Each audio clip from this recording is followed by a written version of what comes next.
Ah, you finally made it. All these years, come rain or storm, the Crux fleet has never suffered a delay. If it were anyone else, I might have set sail already. Don't look too serious, I'm only joking. You're just on time. The crew have just finished making final preparations.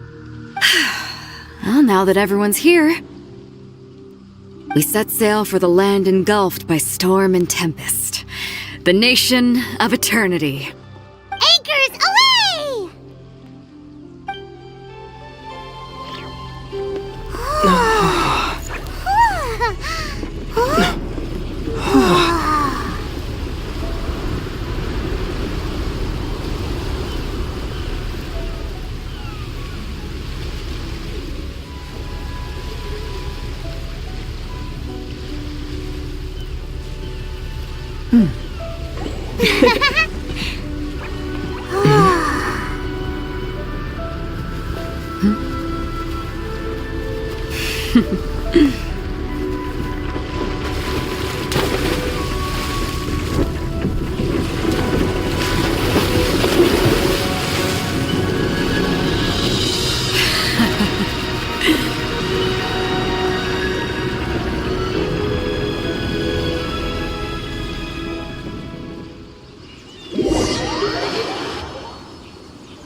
Ahoy there.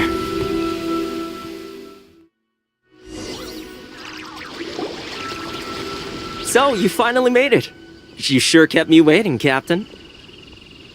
And it appears we have a couple of stowaways. Or perhaps I should say, honored guests. Shush!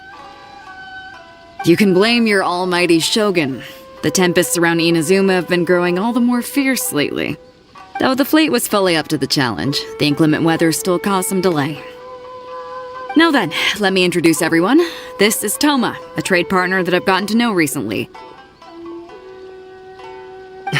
You don't know how long I've been waiting to see you. Toma, these two are... Oh, no need for introductions. Their reputation precedes them. It seems even the stormy seas can't keep rumors of these outlanders' sterling deeds at bay. Oh, it's sure nice to hear you say that. With any luck, it'll give you a head start here. Toma's resided on Rito for quite some time now. It wouldn't be going too far to say he's the fixer around these parts. If you run into any problems here, just talk to Toma.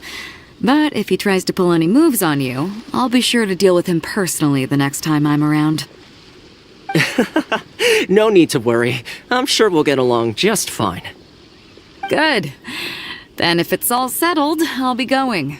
I wouldn't want to be caught with my sails down here. I do have a wanted fugitive on board after all. Oh, right. Kazuha. Until next time, traveler. Remember to give it your all, no matter what perilous storms you may encounter. Fair seas, Captain Beidou. Bye-bye!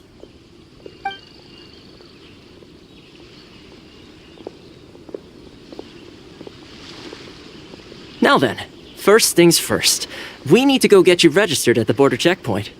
Paimon thought we were supposed to be keeping things on the down low. Are we just gonna walk into the government's hands?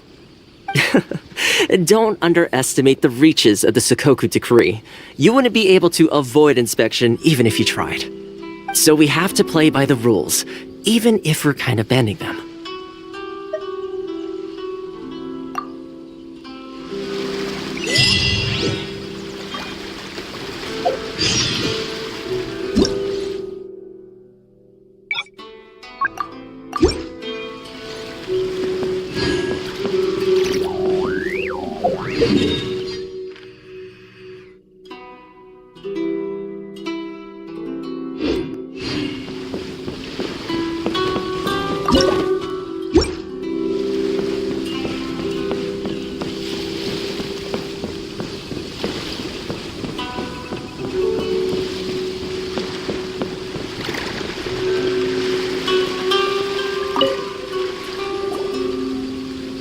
Hello? Please state your name, identity, and the purpose of your visit. Oh, except you, Toma. You must be new here. Uh-huh. Excuse me? Please provide the information requested and also declare any goods you are carrying with you. Oh, well, I'm sorry. We cannot approve entry for purely personal reasons. So, unless you have a valid reason for visiting in accordance with the rules...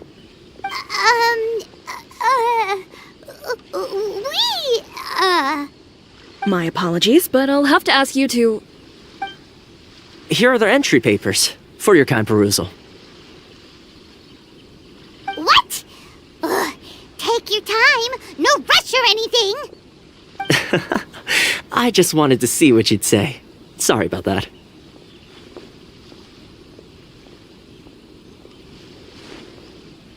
I see. Okay. Your papers are all in order. Welcome to Rito.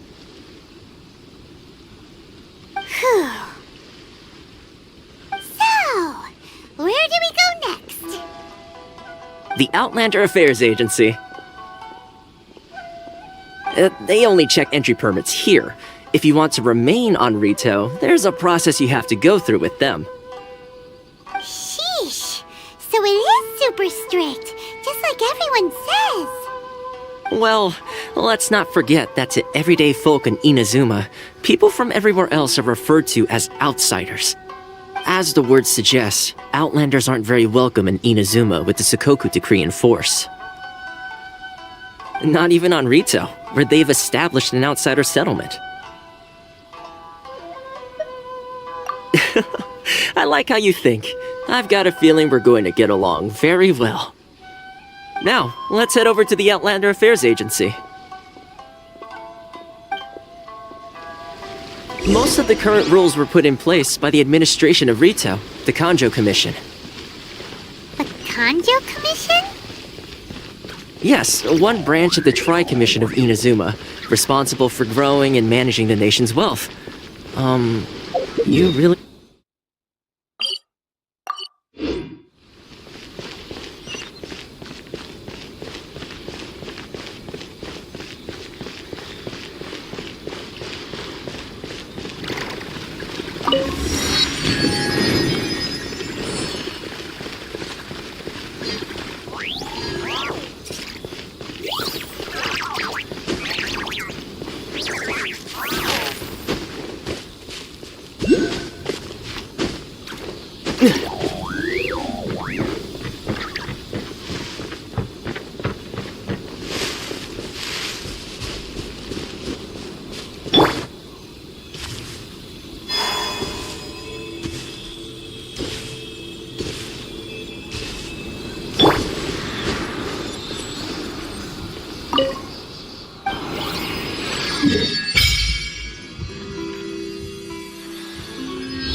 You've completed the entry procedures, yes? And now you want to apply for residency, both of you? Yes, please. Okay, the processing fee will be 2 million mora. 2 million? For a processing fee? Are you serious? That's right. 1 million per applicant, which makes 2 million total. Don't worry, you can trust my math. Paimon wasn't so much questioning your math as...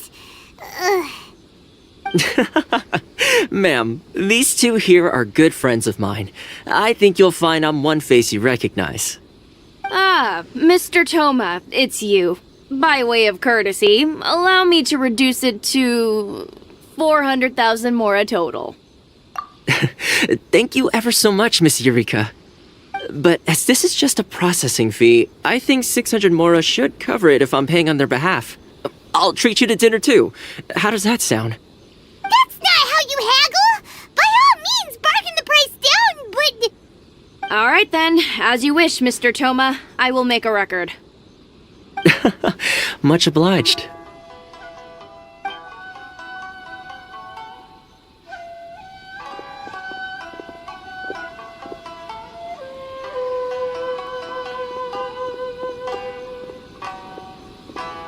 What?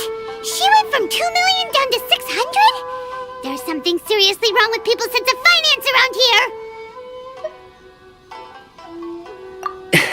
It's not as mind-boggling as you think. Processing fee is just a figure of speech. The way some here at the agency see it, the fees are easy money, so it becomes a question of how much they can make. So when the day comes that some poor merchant from overseas with more money than sense gets stuck here and needs to apply for residency... Then they'll milk them for all they're worth! Exactly. It's at times like this that having a local friend really comes in handy.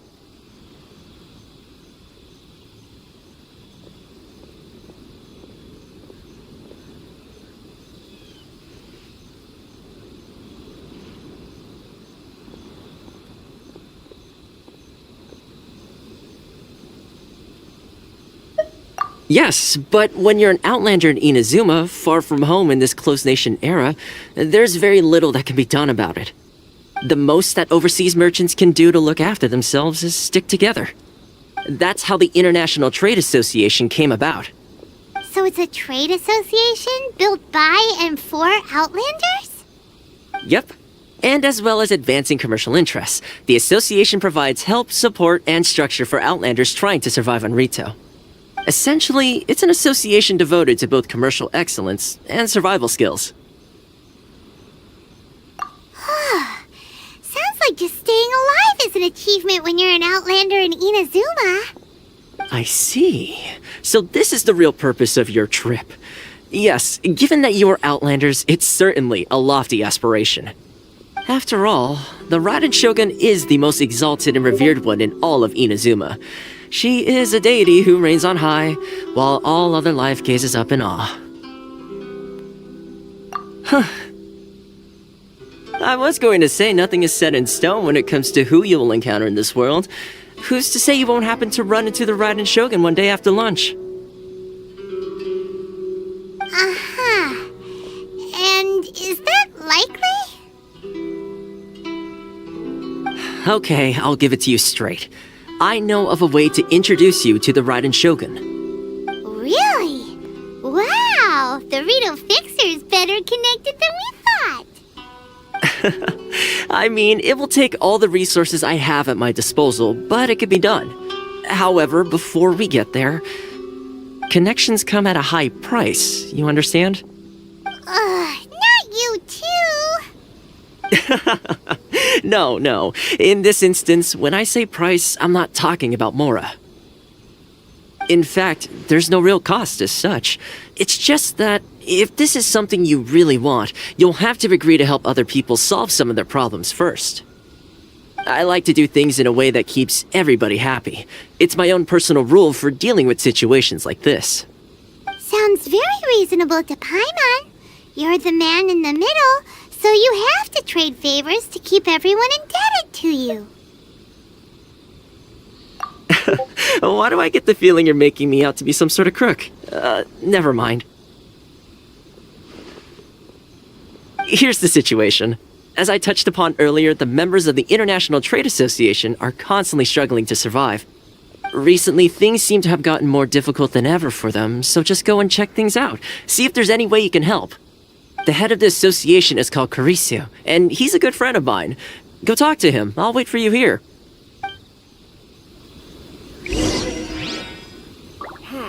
Why in the world can't I use my punch?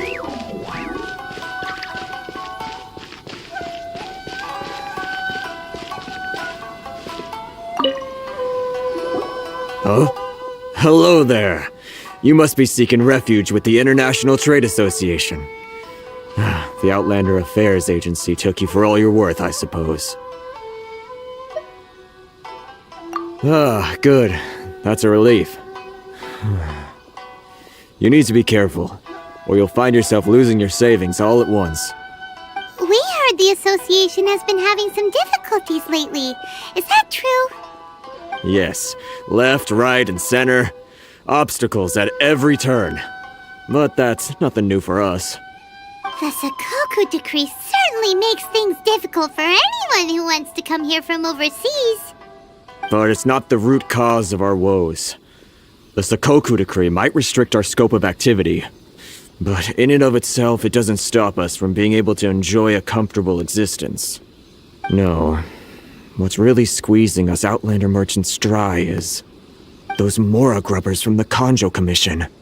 Oh, of the 3 commissions, that's the one that oversees everything on retail, isn't it? That's right. They impose astronomical tax rate, unbelievable regulations, and that's not the worst of it. They just issued a new tax decree recently that, for some reason, completely changes the way we pay our taxes. It used to be Mora, but now it's something called Crystal Marrow. Crystal Marrow? What's that? Something that most of us in the association had never heard of before either, until the new decree came along. Eventually, one of the older Liyue merchants recalled that he once shipped a batch of it to Snezhnaya in his youth. So, in order to pay our taxes, we began an arduous search for this crystal marrow. But then we found we'd only managed to create a bigger problem for ourselves.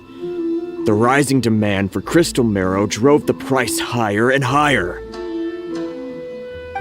Now there's only one vendor who even has it in stock. We can't get a hold of it anywhere else. Isn't that what they call a monopoly? Exactly. So this vendor keeps pushing the price up, and we have no choice but to buy from them because the tax decree forces us to. It's a vicious cycle.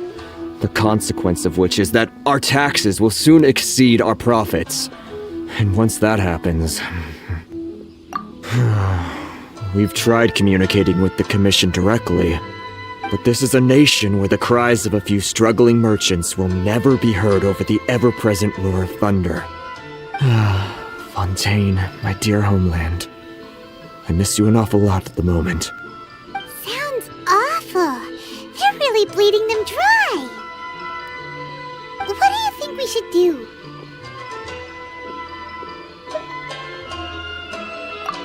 That vendor... I've actually done business with him in the past, but after a point he stopped contacting us. I have no idea where he sources the stuff. Well, it definitely sounds like he's being unfair. How do we find him? We could go talk to him and see if he lets anything slip. Hey, that's a pretty good idea. Since you're not affiliated with the association and you're new to Rito, he may just let his guard down.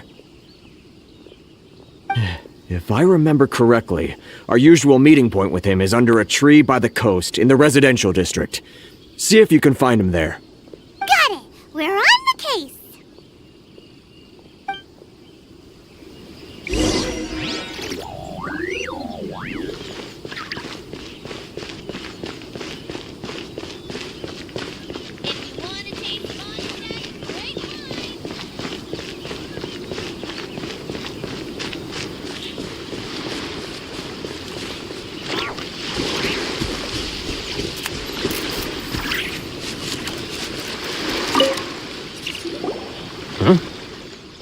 don't think I recognize you. Are you new arrivals? So, what do you need with me? The sheer nerve. You don't go around asking questions like that. If I gave you my sources, I might as well hand you the whole darn business. Trade secret, got it? You know what trade and secret mean, right? This guy's got a bad attitude. Ha! Are you even buying?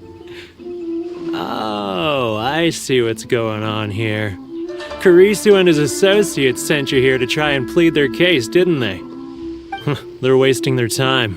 The price is non-negotiable, not by a single Mora. Hey, what's your problem? Get out of here, go on. Tell them they're lucky to be buying from me in the first place, and they ought to be more grateful. If it weren't for me, they'd be in seriously hot water. What are we gonna do? There's no talking to this guy. Good idea. Let's check back in with him.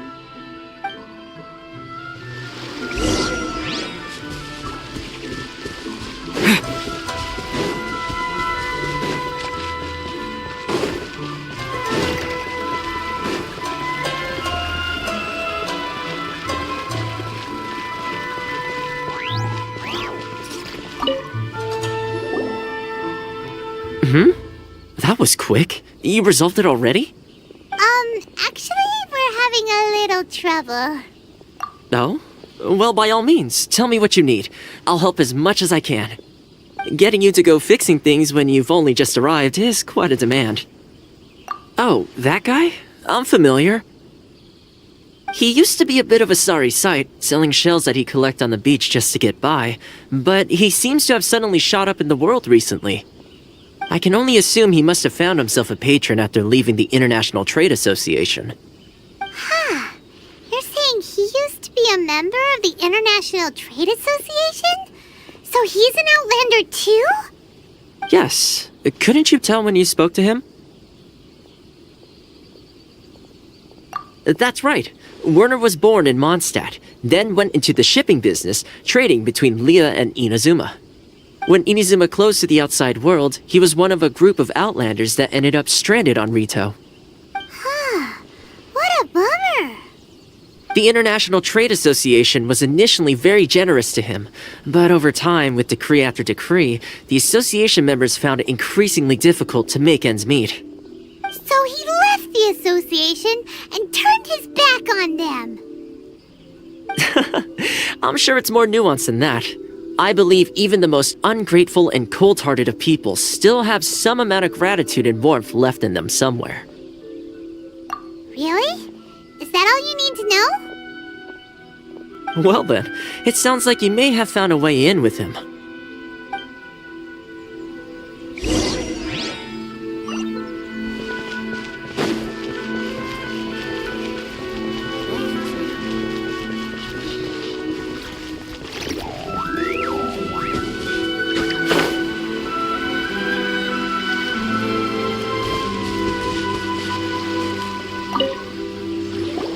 What are you doing back here?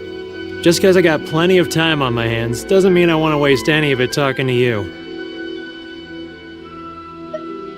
Huh? Where's this coming from?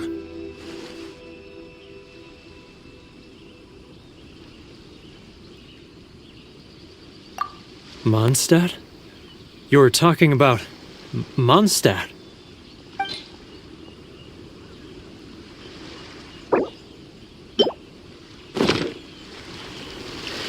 Goodness, I can sense it now. So familiar, but I can't remember the last time I was there. The scent of Mondstadt. Oh, how it takes me back. Oh, my hometown, the home of freedom. How I long to go back and visit. It's working! So, trying to play my heartstrings like a liar, are you? I know what you're up to. Huh? What is this? What are you up to now? Just close your eyes already! You mean the sound of the ocean? Leah Harbor! I can see it so clearly. Oh, and the sound of the waves. The calls of the merchants. Xiao lanterns. I'm right there at the lantern right. Oh, look at them floating up into the sky.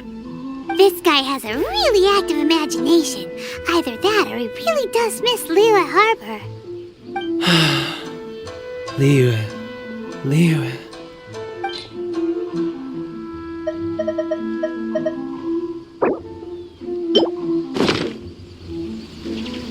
Wait. Stop. That's enough. Don't make me relive it anymore. My poor heart can't take it.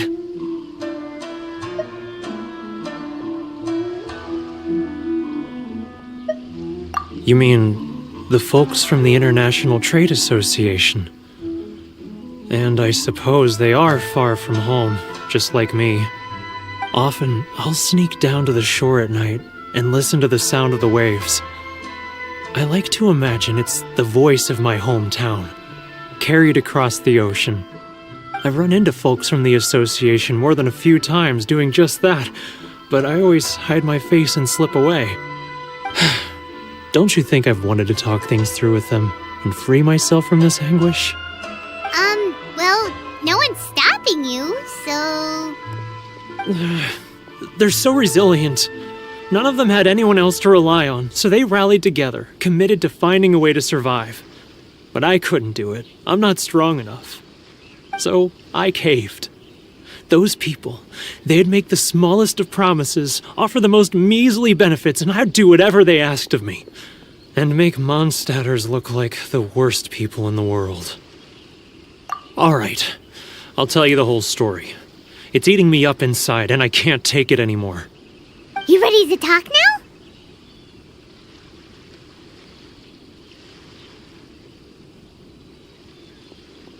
But I betrayed them. I can't show my face there.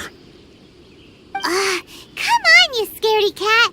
Look, you messed up, but now it's time to make things right. So come on, get it off your chest. What's the deal here? It's a scheme by the tax collection Ashigaru, Keijiro and his companions. They start by overtaxing the merchants, then take the extra crystal marrow they receive and stockpile it. Once the merchants run out of places to buy crystal marrow, they get me to sell that extra stock back to the merchants at an extortionate price, with the proceeds going to the tax collection Ashigaru. It's plain evil gouging them like this. I'm their puppet, yes. But my cut is a tiny fraction of what we take in total. It's barely enough for me to live on. Evidence? You're right. Without conclusive evidence, he will never admit it. Now that I think about it, whenever I report back to him after a sale, he always heads to the same place. It's always made me suspicious. As it happens, I handed some Mora over to him not long ago. I can show you where he went if you want. Really? Well, then there's no time to lose. Let's go.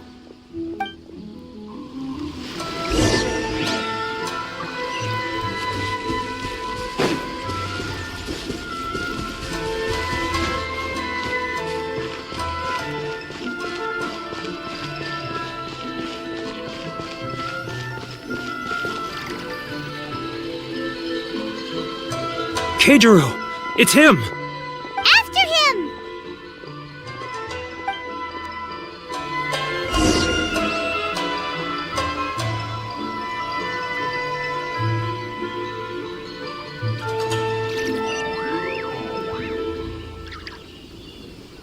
Love for freedom. Which one should I choose? Should I close early? It's not like I'll get any He's getting further and further away! Let's catch up a little. Ah, Ryoko, how's business? All the better thanks to your generous patronage. Good. Thankfully, I earn plenty these days. Oh, but of course, tax collection is difficult work. He's getting further and further away! Let's catch up a little. Now, who else is behind on payments? Huh? Where'd he go? He was right there a moment ago. we've made... Keijiro! It's him! After him!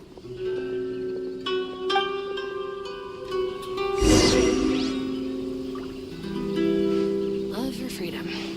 Which one should I choose? He's getting further and further away! Let's catch up a little. I need to think about it.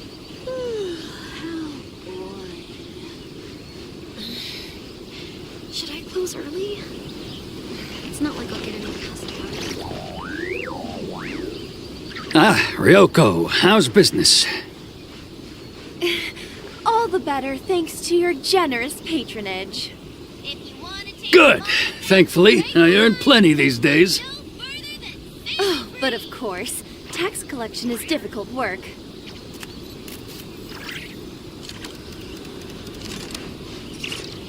Now, who else is behind on payments? Let me think. Yes, the trade association clique still needs to be brought into line.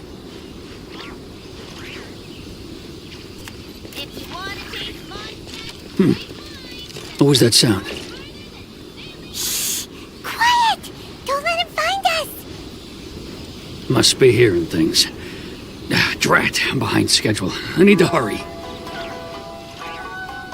getting further and further away! Let's catch up a little. Huh? Where'd he go?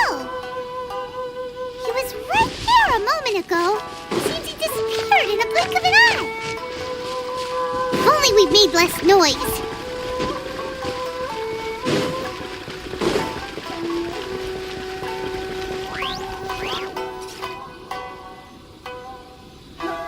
Keijiro! It's him! After him!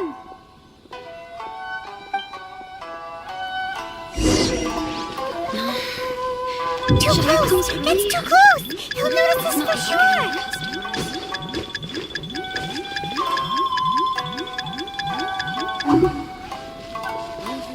Many outlanders are having trouble. You need to visit the international trade.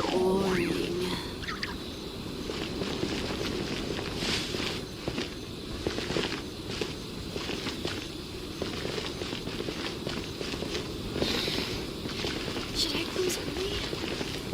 It's not like I'll get any customers. Sorry. I need to think about it. Ah, Ryoko. Too close! That's too close!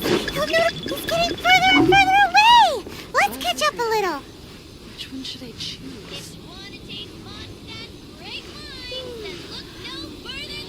Now, who else is behind on payments? Let me think. He's getting further and further away! Let's catch up a Should I little. close early? It's not like I'll get any customers. He's getting further and further away! What was that sound? Quiet! Don't let him find us! Must be hearing things. Ah, drat, I'm behind schedule. I need to hurry.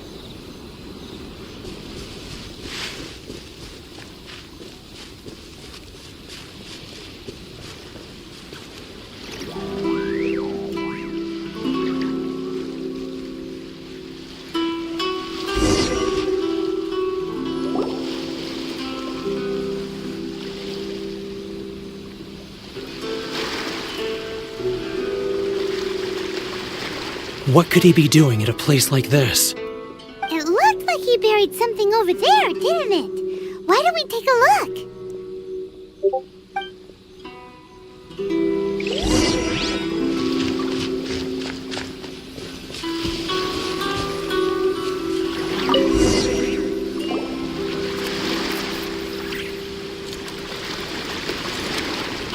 Whoa, it's a ledger. Boring! Paimon thought he'd hidden a big pile of Mora here. Yeah. Let me take a look here. Aha! Yes! This is what we're looking for.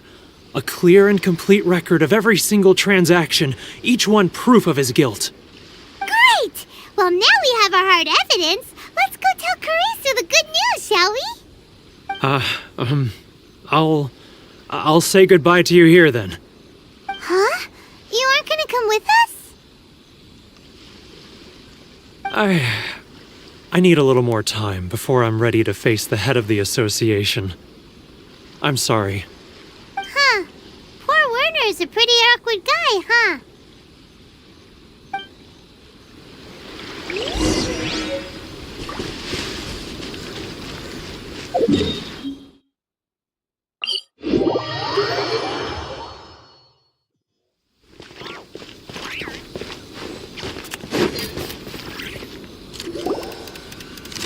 But we really don't have anything left. If this keeps up, our sales will come in at a loss. There'll be nothing left for us to do but starve. You know the decree. The rules are the rules. No discounts, no exceptions, and no excuses. And who are you?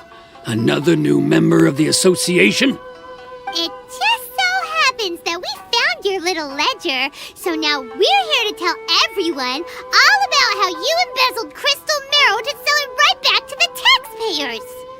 Huh? Is this true? You've been swindling us! Well, you see, the taxes, Let me take a look at the ledger.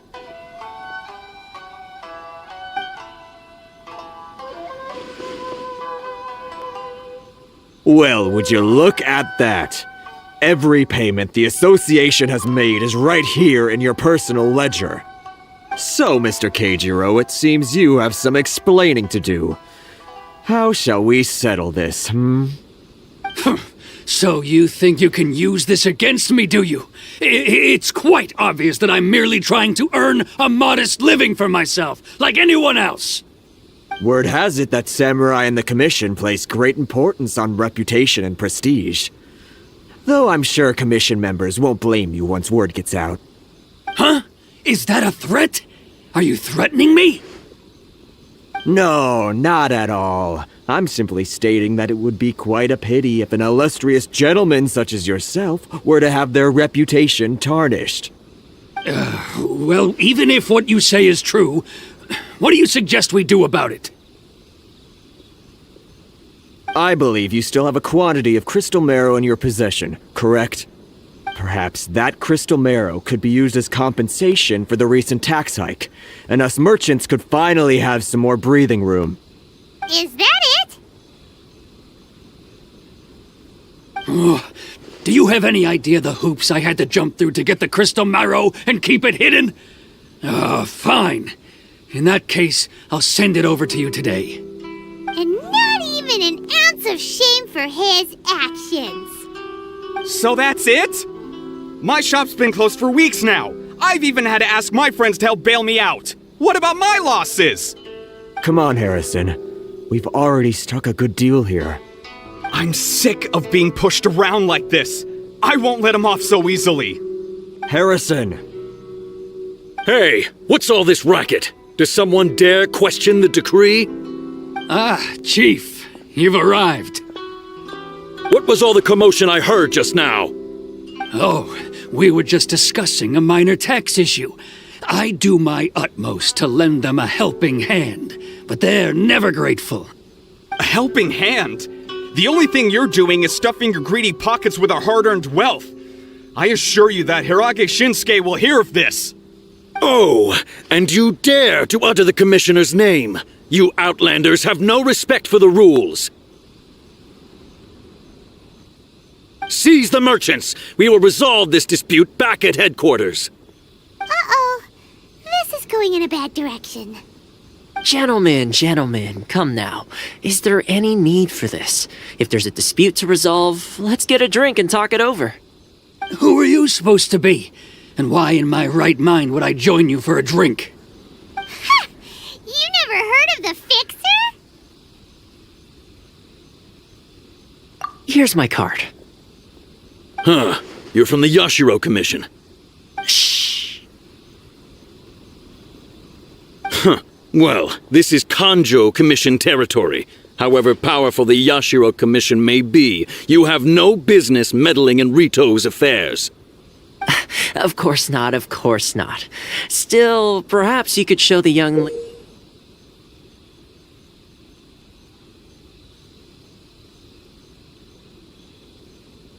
lady of our clan some courtesy. You wouldn't want your name showing up in a petition to the Shogun, would you? That fan, the Shirasagi Himegimi. I don't need any trouble with her. Okay, let's forget all this. It'll give us one less thing to worry about. But, Chief! Enough! We're leaving! Let's get dinner one day soon, gentlemen. My treat, I insist. No response, huh? I suppose that bridge is well and truly burned then.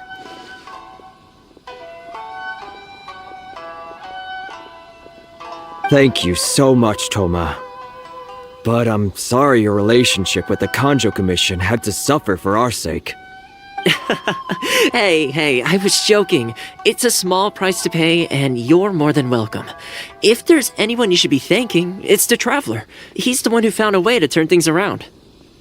If nothing else, I'm sure the tax collection Ashigaru will tread a little more carefully in the future. Toma, what was all that? Shh, not here. Too many people listening. Let's move somewhere else.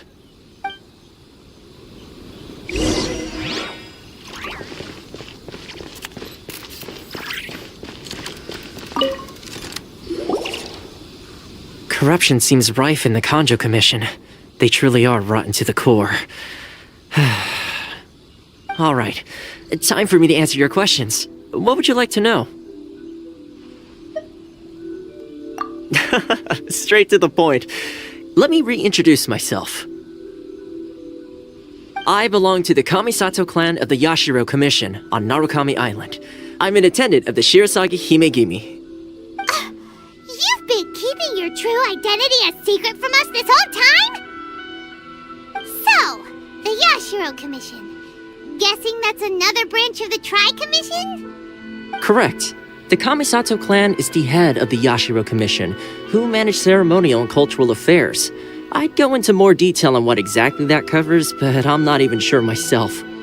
I'm just someone who was fortunate enough to be taken in by the Kamisato clan. My role is to take care of the daughter of the clan, Kamisato Ayaka, also known as the Shirasagi Himegimi.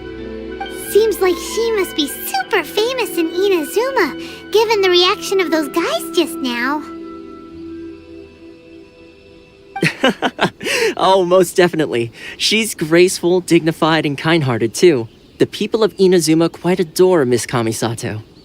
Her fame even somewhat eclipses that of her older brother, Kamisato Ayato, despite the fact that he's the current head of the clan. I suppose those who treat others with compassion earn themselves the same treatment in return.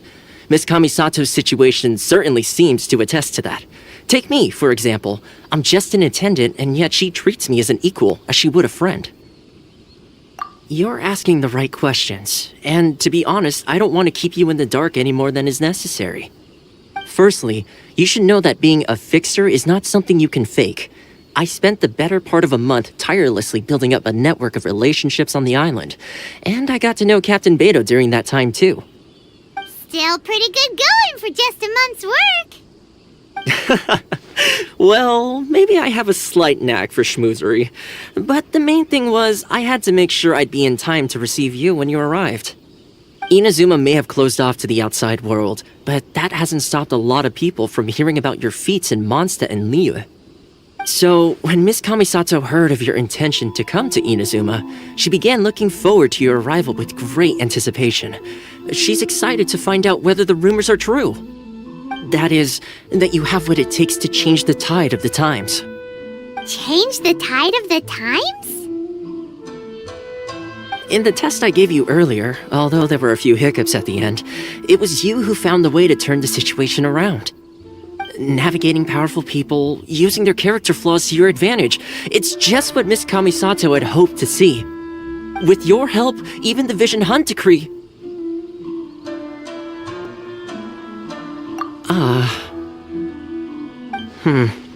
That's an unexpected development. Perhaps our sources were misleading. Yes, of course. I completely understand, and as agreed, I shall help set that up for you. Toma sure didn't put up much of a fight. Well, my work on Rito is done.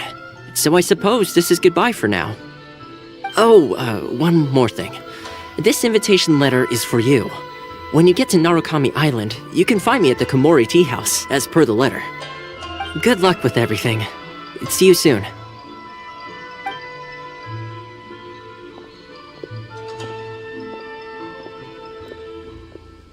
Toma's not such a bad guy, huh?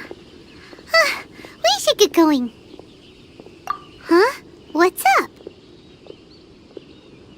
Oh, right! Paimon forgot all about that! Wait, so did Toma forget that too? Oh, darn it! No wonder he was so matter-of-fact about the whole thing! As soon as we get off Ritu, Paimon's going straight to Komori Tea House to settle the score! Well, guess we should give it a try. Let's head to the border and see how far we get.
Verdict is...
I suppose this will do.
Are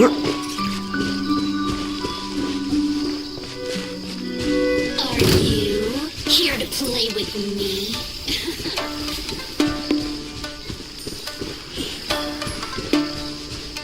Over here! Blink!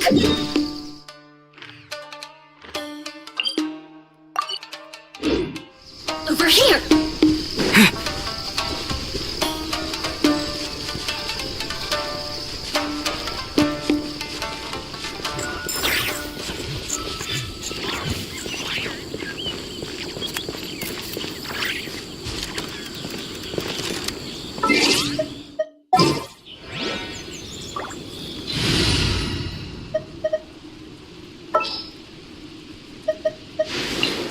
I'll keep an eye on you. I'll scout ahead.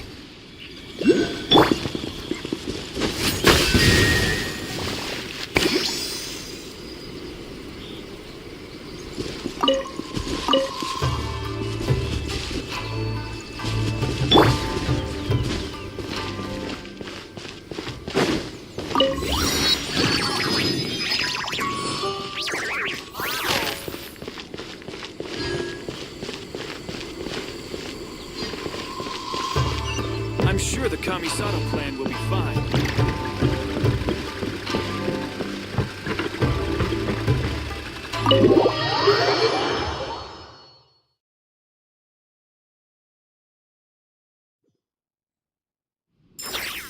So, this is the kind of place where the big shots of Inazuma live, huh?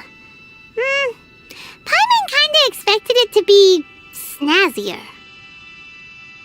Welcome at last to the Kamisato residence, honored guest. Miss Kamisato is delighted to finally meet you. Is this the Shirasage Himegimi you keep going on about? So, where's she at? Behind the screen?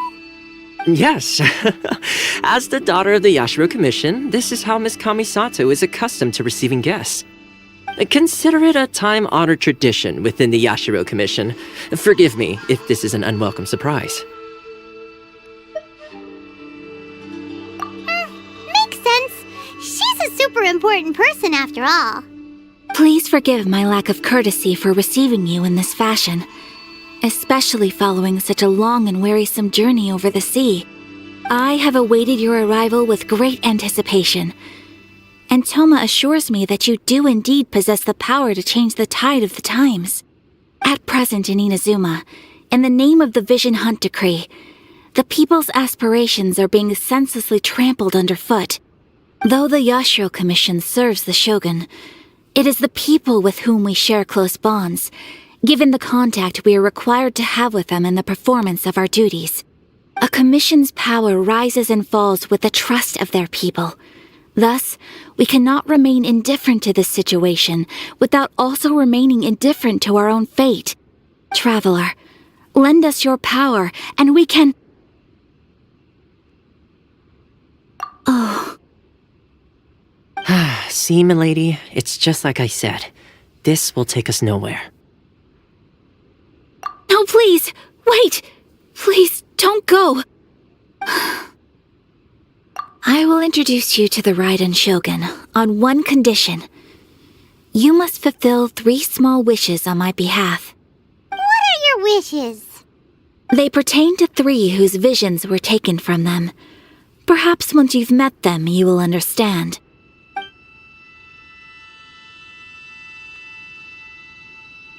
A warrior who guards a village, a former samurai who helped carry out the Vision Hunt Decree, and a swordmaster determined to become the best in the world. Does Paimon got that right? Correct. Please do all you can to help them. I will await your return here. Then you have my gratitude. I'm sure you'll do great.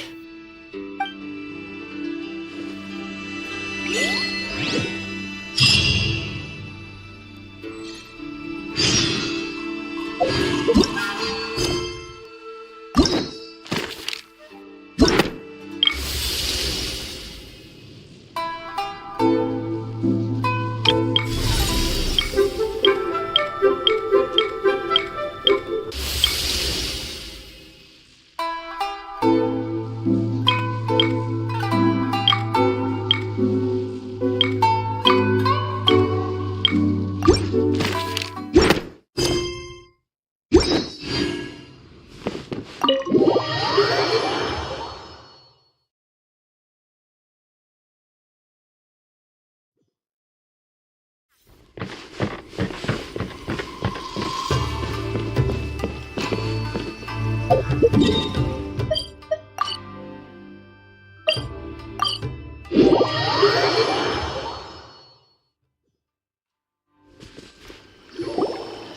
see. Where's the person Ayaka told us about? Why are you doing this? Why leave all of a sudden, after all these years? Precisely. It's much too sudden. We've had no time to prepare. The children are desperate for you to take them out to play. Please, we urge you to reconsider. That must be the guy Ayaka told us about. Let's go over and see.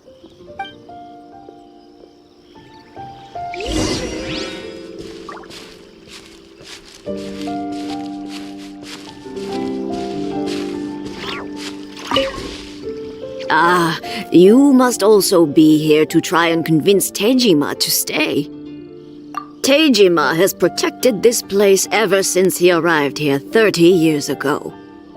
Keeping out the treasure hoarders, fending off any monsters that draw near, resolving quarrels between the villagers. He has put an enormous amount of work into looking after this place, and we all think the world of him. But now, all of a sudden, he says he plans to leave us. We can't help but wonder, was it something we did? We will gladly apologize if that's the case. All we want is for him to stay.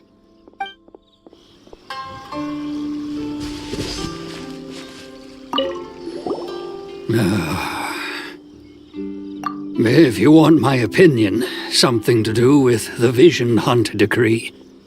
It's clear that Tejima had done nothing wrong, and still they confiscated his vision. After that, he became a completely different person. I can't claim to fully understand it, but I could tell that he'd lost something very important to him. He went off on a walk, alone, circled the village a few times, and then out of the blue, he announced that he was going to leave and become a wanderer. Truth be told, we aren't sure whether trying to keep him here is the right thing to do. But equally, it doesn't feel right to let him leave when he's in this state. He's a lost soul. Seems like he's a well-respected guy around here.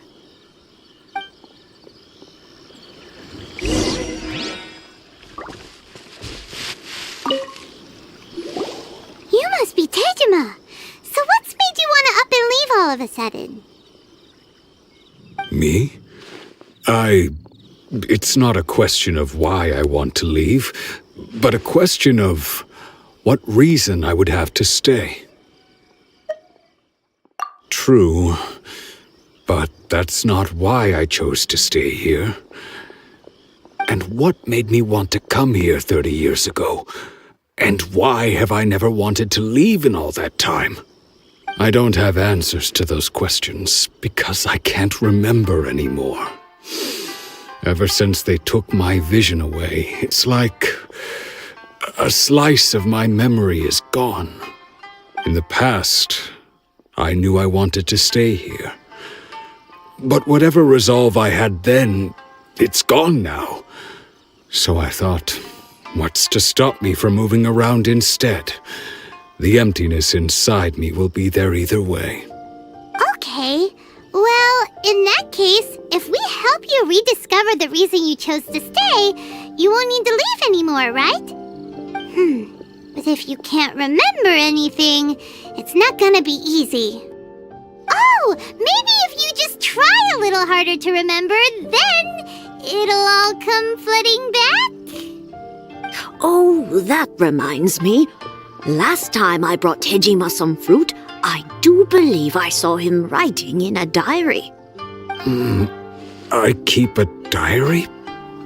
If you say so. I honestly can't seem to remember. Oh, yes, you do. And what's more, I remember you saying at the time that you wanted to make a note of a few interesting things. Things which would prove very important at a later date. Perfect! So if we want to keep Tejima from leaving, we just need to find his diary. It must be around here somewhere. Let's take a look. If you don't mind, we will leave you to find the diary. We should head back to the village to inform the others of Tejima's situation.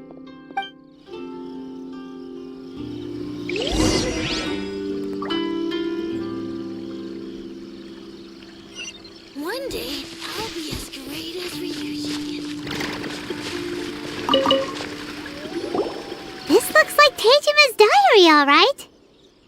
Let's see what we have today. The villagers and I got together to cook dry braised salted fish. I messed up and burned mine a little, so I had to pretend that it was black snakehead instead. Today, I helped rescue a kid who had fallen in the water. After I pulled him out, he told me that his best friend Bamboo was still in the water. I searched the water the whole afternoon before finding out that Bamboo was the name of his pet crab. I went kite flying today. The string broke, so I chased after it as fast as I could. I soon realized I was never going to get it back, so I just found somewhere to sit and watch as it flew away into the distance. Seems like your average diary of daily village life. Huh? Wait, there's more! I went to pray at the shrine again today and stayed there a while. The omamori you gave me has faded a little, but it is still my most treasured possession. Now that's the kind of info we're looking for. Time to pay a visit to the shrine.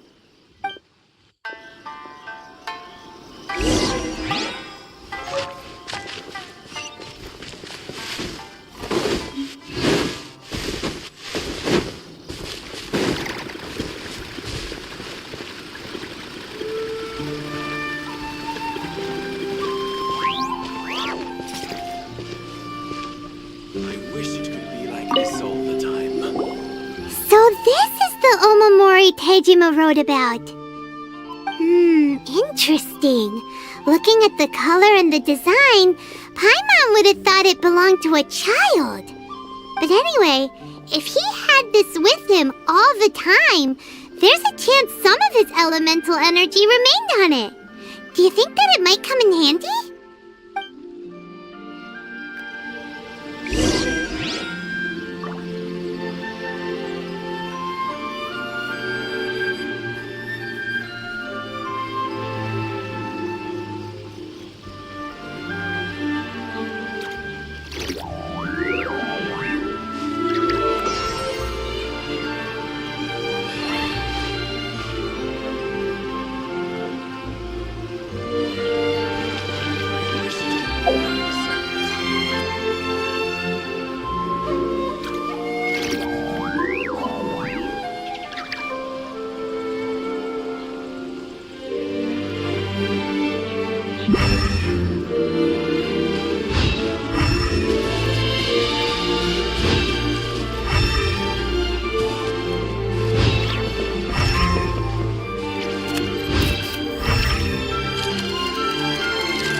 That Tejima visited a lot.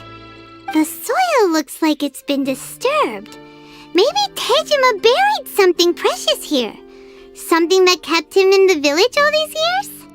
Must be something pretty amazing if it made him stick around for 30 years. Let's dig it up and take a look. It looks like a letter. The paper's gone yellow. Must have been written a really long time ago. Konda Village. Sounds so familiar. Where is that place again?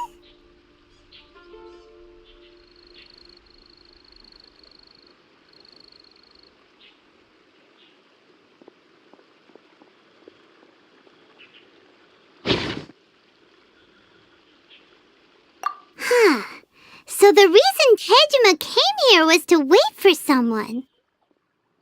But he's been here for 30 years. Oh, guess they didn't show up in the end, huh? Well, let's go give Tejima his stuff back and take it from there.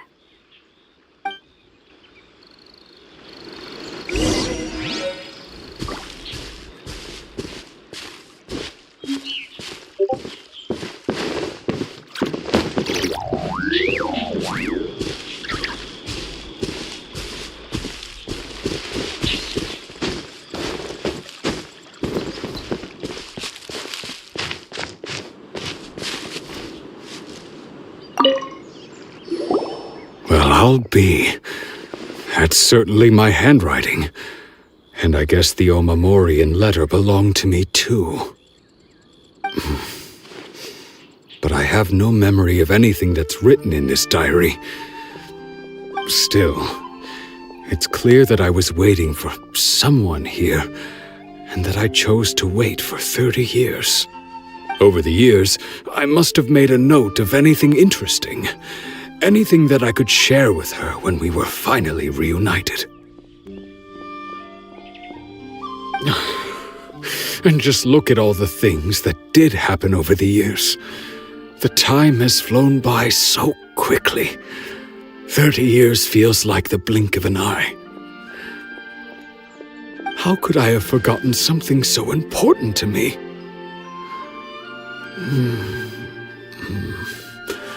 Now that I think about it, when my vision was taken from me, it felt like I'd suddenly been hollowed out. Love, regret, everything I felt for her, it's all disappeared. No, not especially. After all, I've forgotten who she was. Her face, her voice, the things we experienced together. I barely recall any of it. It's as if she'd never been in my life to begin with. As if all these years have been nothing but a hazy dream.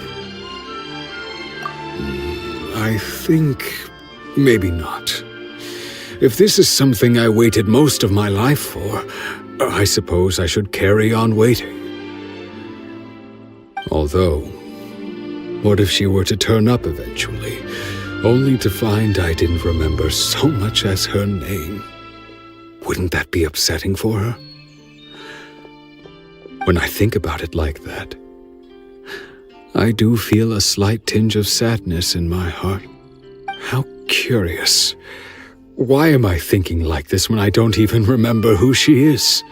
It's just like that feeling of emptiness, the feeling that something is missing. Thank you both for helping me reconnect with my reason for staying here. I shall remain here and keep waiting for her.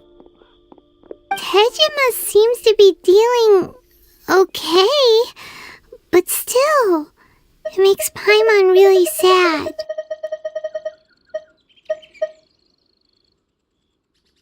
Seems it's just like Ayaka and Toma were saying. If you lose your vision, you lose all your hopes and dreams too. That certainly explains the state Tejima was in earlier. At least we were able to help him, weren't we? Well, let's go find the next person.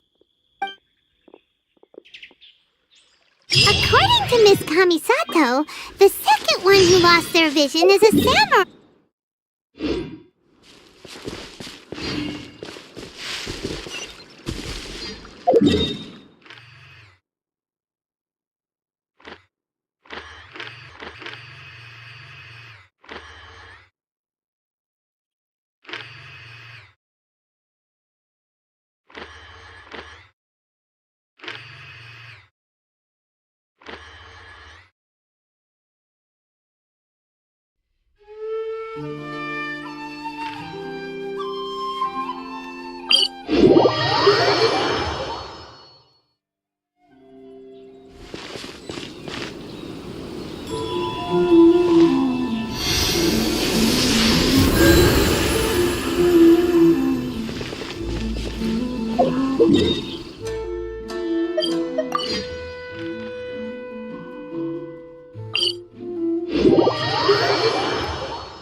They say the Tenryou Commission is directly controlled by the Shogun.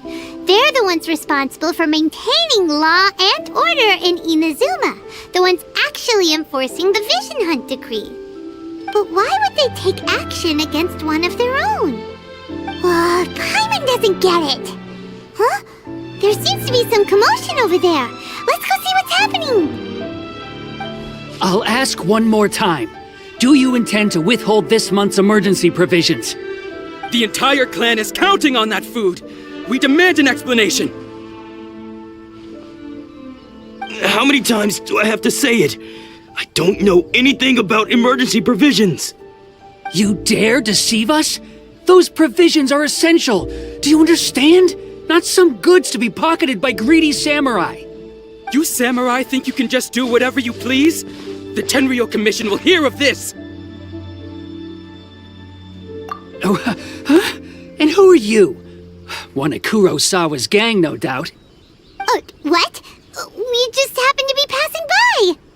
We heard the commotion and came to see what the matter was. I see. You seem to have come just at the right time.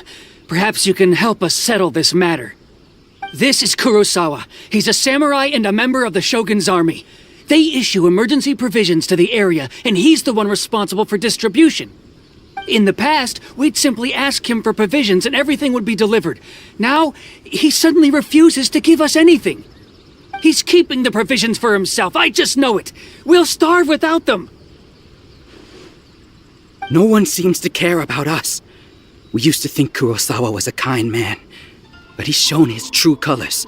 He's the same as all the other samurai. It's no wonder all the visions have been confiscated. The Raiden Shogun doesn't need people like him helping her rule the nation. This must be one of the people Ayaka asked us to help. But why would she ever want us to help someone like him? Maybe we should talk to Kurosawa and see what he has to say.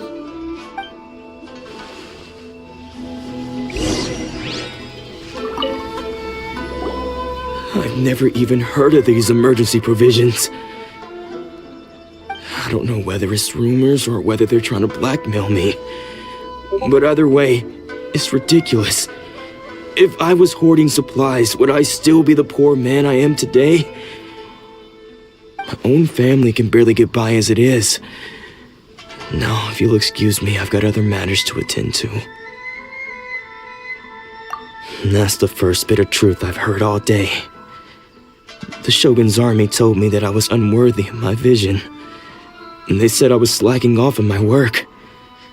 Apparently, I'd even disappointed the Raiden Shogun. And that's why they confiscated my vision. Well, that's strange. You were helping enforce the Vision Hunt Decree. Why would you be unworthy of your vision? To be perfectly honest, I don't seem to remember the details. All I know is that I would perform certain things every month. But I don't recall what they were. And it's not just that. I have this unsettling feeling, like someone owes me something. Does it have to do with the missing emergency provisions? I didn't take any. Like I said, if I was taking them for myself, I wouldn't be going through such hard times right now. To top it all off, my house was just raided by treasure hoarders, which is why I came here in the first place. I was chasing after them when I got held up by these two. If you don't believe me, go find the treasure hoarders yourself. If there were any emergency provisions to be had, they would have found them. Huh. He seems to be telling the truth. But we better confirm. Let's go round up those treasure hoarders and see what they have to say. We should be able to follow their tracks. They couldn't have gone too far.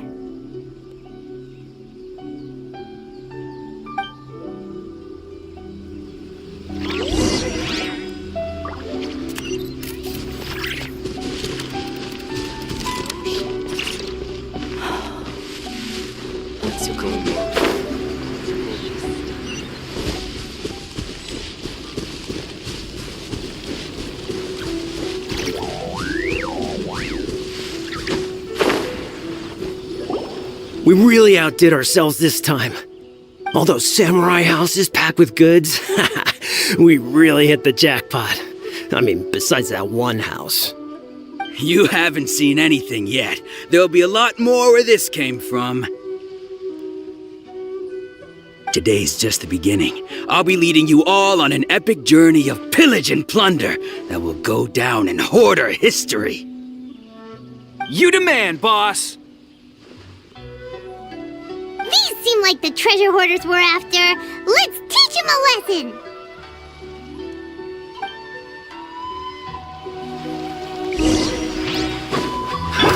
Another test subject. I got careless.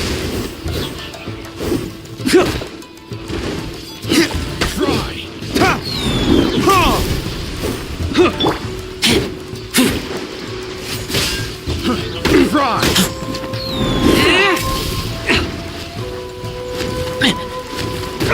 You're open. Try. Can't breathe.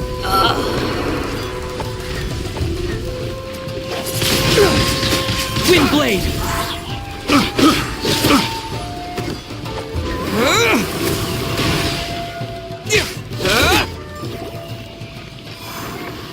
Oh, there goes all the Mora. We worked hard to steal that, you know? Come on, boss. Think of something. Not bad, kid. You ever think of joining the treasure hoarders? We could use someone like you. Kurosawa. Oh, I remember. So he's the one who sent you after us, huh? Just our luck. I knew he shouldn't have hit that place. So what did you see inside? Was it stuffed with food supplies? Food supplies? You kidding? That place was a complete mess. All we found was a strange-looking box, hopefully with valuables inside. I didn't want anyone else to see it, so I was planning on opening it myself once we got back. But now that you've caught us, how about we make a deal? That little box for our freedom. What do you say? You've got a deal. Now show us what's in the box. Huh? What the? There's nothing in here but IOUs! Yeah, a lot of them too. And they all seem to be made out to the owner of a general goods store, a Miss Aoi. We're talking tons of Mora here. We better talk to this Miss Aoi and get to the bottom of this. As for you guys, you're free to go. Just pray that our paths don't cross again. Yes, of course. So, we redeemed ourselves for some IOUs. Does that mean we broke even? Shut it. Let's just get out of here.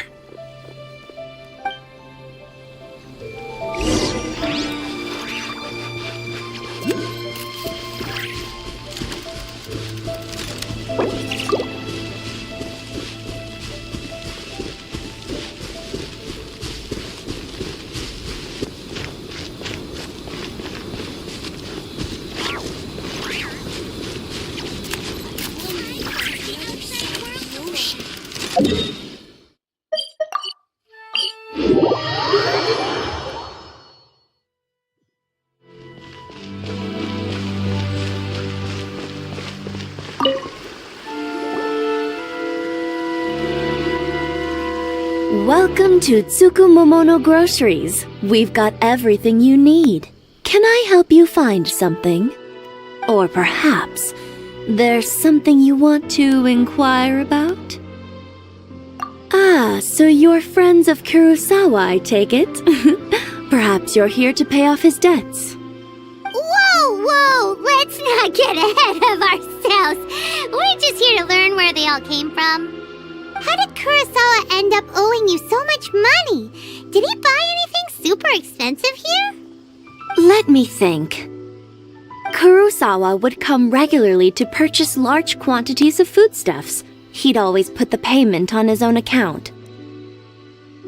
However, the price of provisions began to skyrocket recently, and his salary was no longer enough to cover the cost. So, he started writing out IOUs to cover whatever he couldn't afford of the usual amount. So that's how he was getting those emergency provisions. But why did he have to purchase a usual amount? If the prices increased, couldn't he just buy less?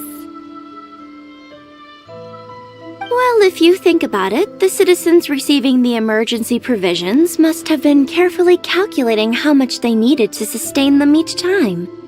Kurosawa thought that it would be quite the disappointment for them if they found they didn't have enough, especially after such long and careful planning.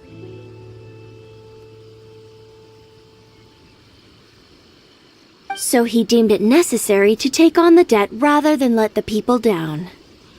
Wow. Kurosawa was purchasing all the emergency provisions at his own expense. And no one ever appreciated what he did. They just complained and held him accountable. People's attitudes will always reflect their circumstances. In the face of hardship, nobody cares to think twice. If you ask me, had Kurosawa told everyone the truth about the supplies from the start, then there wouldn't be such a severe backlash now. Of course, I'm sure there would still have been some unrest. What he was doing was truly a thankless deed. As for why he chose to spend his own money on emergency provisions and never tell anyone, I'm still not too clear myself. If you're still curious, why don't you go ask him yourself? I see. That reminds me, it seems that his vision was recently confiscated. Most unfortunate. If he doesn't clear the debt on his name, he'll have no choice but to sell that sword that is so dear to him. Sword? What sword? Oh, didn't he tell you? He possesses a very valuable blade. He's carried it for years now. I've asked him about its origins. He told me that it was a gift from his father, that it was too precious to sell. In hindsight, I regret that I never made an offer on it. Everything has its price, at least that's what I think. Why don't you ask him about the sword yourself? Perhaps it'll even provide you with the answers you're looking for. Oh, but before you go, if you would kindly settle today's bill. But we didn't buy anything! Information is also a kind of commodity, wouldn't you agree? Don't worry, I won't charge much for information about Kurosawa. Nothing we ever discussed was explicitly confidential anyway. Oh, let me think. 2,000 mora should be a fair price. At least we now know where the emergency provisions are coming from. Plus, we found out that Kurosawa has a priceless sword in his possession. Let's go talk to Kurosawa again and see if he can remember anything.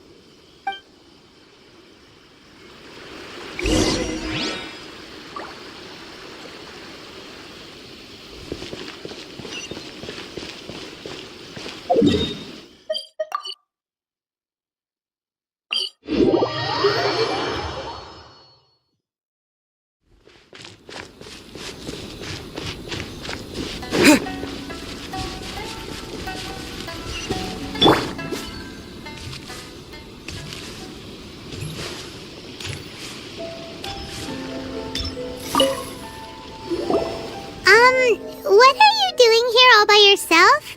Where did those other two go? I presented them with a choice. Either they left or I drew my sword. They left. It turned out to be a real time saver, actually. Perhaps I should start using it more often.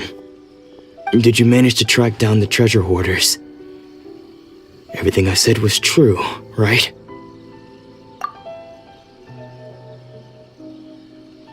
That just about sums it up. It turns out that you really were distributing emergency provisions, but they were all purchased at your own expense. Strange. Is that really the kind of person I was? I don't really have any such recollection. Even after all you've told me, I still don't remember anything. Why was I purchasing emergency provisions for everyone? And why would I put myself in such a difficult situation? I really don't understand. But I cannot deny that when I brandished my sword to scare those two away, I could sense that my body was somehow reluctant to do so. This sword was once wielded by my father. I remember once when I was young, I wanted to sneak out with the blade and show it off to the kids next door. My father ended up catching me in the act and scolded me severely. What did he say? I can't seem to remember that either. It would seem that I forgot many important things when my vision was taken from me. So many memories gone. Forever. No matter how hard I try to remember, all I can remember now is my father telling me that this blade bore his life's creed. Before he passed away, he placed the sword in my hands and said to me, "With this sword, you should..." Hey, if you look carefully, there seems to be some words engraved on the hilt. Can you recognize the words? Virtue and justice? Somehow those two words seem to explain everything now. Taking on seemingly endless debts to make others happy. I guess that must have been my greatest ambition after all. But what use of virtue and justice? I purchased the provisions for those in need. And look how things ended up. The Tenryo Commission seized my vision. And the very people I was so desperately trying to help refused to understand me. And the irony of all of it is, I somehow still felt sorry when threatening them with my blade. I'm incapable of being a good person, yet I'm equally unable to be bad. I don't know what to do with myself. Yet another troubled soul. When we get the chance, let's speak to Toma about Kurosawa's debt. The Yashiro Commission would surely help cover his expenses. In any case, we must never let him sell off that sword. Yeah, seems like losing all ambition is a terrible experience. Fortunately for us, you don't have a vision. Let's go find the next poor soul.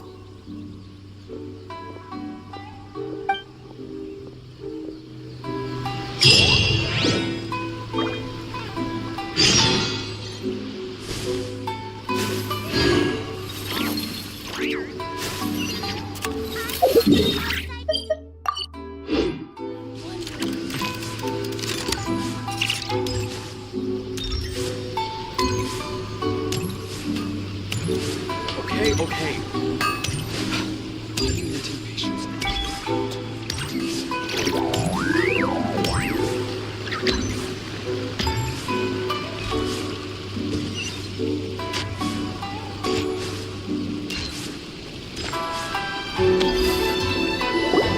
The third person who had their vision taken is supposed to be a famous sword master around these parts. Paimon heard that he's the present-day master of Meikyo Shisui art. Sounds pretty impressive. This is his dojo. Luckily, there's some people around. Let's go talk to them. Nanako, don't worry. Sensei will be fine. Those thugs that challenged the dojo were strong, but he fought them all off in the end, didn't he? Maybe, but I'm still worried about him. Things have gotten dangerous before in the past, but it's never shaken him. This time, though... It's just because he's been possessed, that's all. Once the exorcism has taken place, he'll be right as rain in no time. Hey there! Did something happen? Who are you? I don't care whether you're trespassers or just here to harass us while Sensei is impaired. Get out of here immediately! Don't make me draw my blade, or you won't live to regret it. No! You got it so wrong! We just came here to... Disciples? Yep. We've heard all about the mighty master of Meikyo Shisui art. It's the whole reason we came all this way, to seek him out and ask him to train us. But then we got here and overheard you talking about how he got possessed or something? From the way you're dressed, it doesn't look like you're from around here. Please, accept my apologies. We've had so many people trying to cause us trouble recently that we're on high alert. You haven't arrived at the best of times, I'm afraid. Sensei got possessed recently, and he's still recovering. He's not able to take on any new disciples for the time being. I see you are earnest in your pursuit. Okay, how about this? My fellow disciple Nanako and I will explain Sensei's situation to you in a little more detail. Then you can decide whether to stay or to leave. Sensei's name is Domon, a name I'm sure you've already heard. Though self-taught, he mastered the art of the sword to a high level. He then proceeded to defeat many other prominent sword masters, never losing a single fight. He once said that his goal was to become the best sword master in the world. And so, even while training us, he continued to hone his own art. His fervor truly inspired us, and we trained hard, determined to keep up with him. But then... Not long ago, Sensei had his vision taken away. He hasn't been the same since.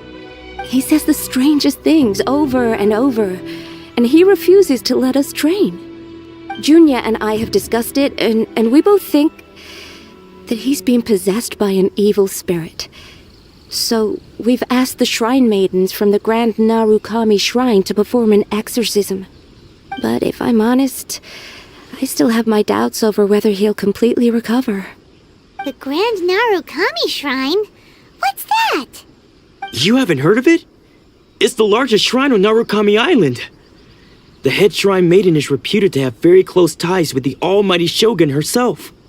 Not that we'd have any means of involving the head shrine maiden, of course. But even one of the ordinary shrine maidens from the Grand Narukami Shrine would have clear power and authority to perform an exorcism. So don't worry, Nanako. Sensei is going to be just fine. The exorcism will take place this evening. You're both more than welcome to come and watch if you're interested. So, losing your vision can cause possession? Guess we should come back this evening and see for ourselves.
Shh. So you decided to come. It's a good thing you didn't arrive any earlier. You would have had to witness Sensei in one of his fits of madness. Just now, when Nanako was attending to him, she heard him whispering a few names to himself. When she asked him who the people were, he suddenly looked panic-stricken and pushed her away. It looked like he was in great distress. He was covering his ears and looking frantically around him with bloodshot eyes. All the while he kept calling those names. Some of them we knew, others we didn't recognize. But they all seemed to be the names of sword masters he had defeated in the past. One of them was Anzai. He used to be a fellow disciple of Sensei's, his senior, in fact. But Sensei defeated him in a duel many years ago, and he has been a wanderer ever since. Sensei wouldn't stop calling his name. Thankfully, the shrine maidens managed to subdue him, so the exorcism can finally continue. The ritual has now begun. All we can do is patiently await the result. Here's hoping Sensei will be back to his normal self very soon. Please, excuse me for a moment while I fetch some water. If he wakes up, he is sure to be thirsty.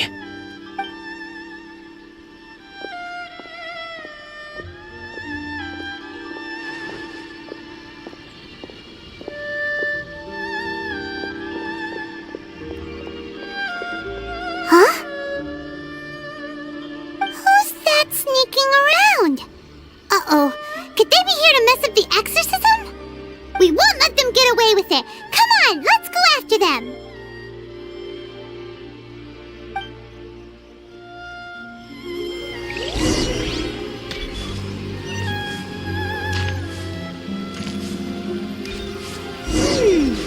Seems they aren't here. Should we keep going further up?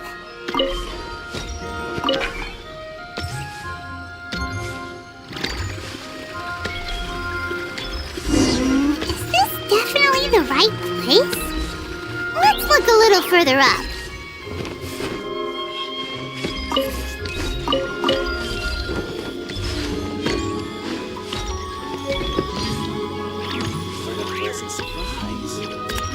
Aha! Suspicious person sighted! That's gotta be him! How did you catch up with me so quickly?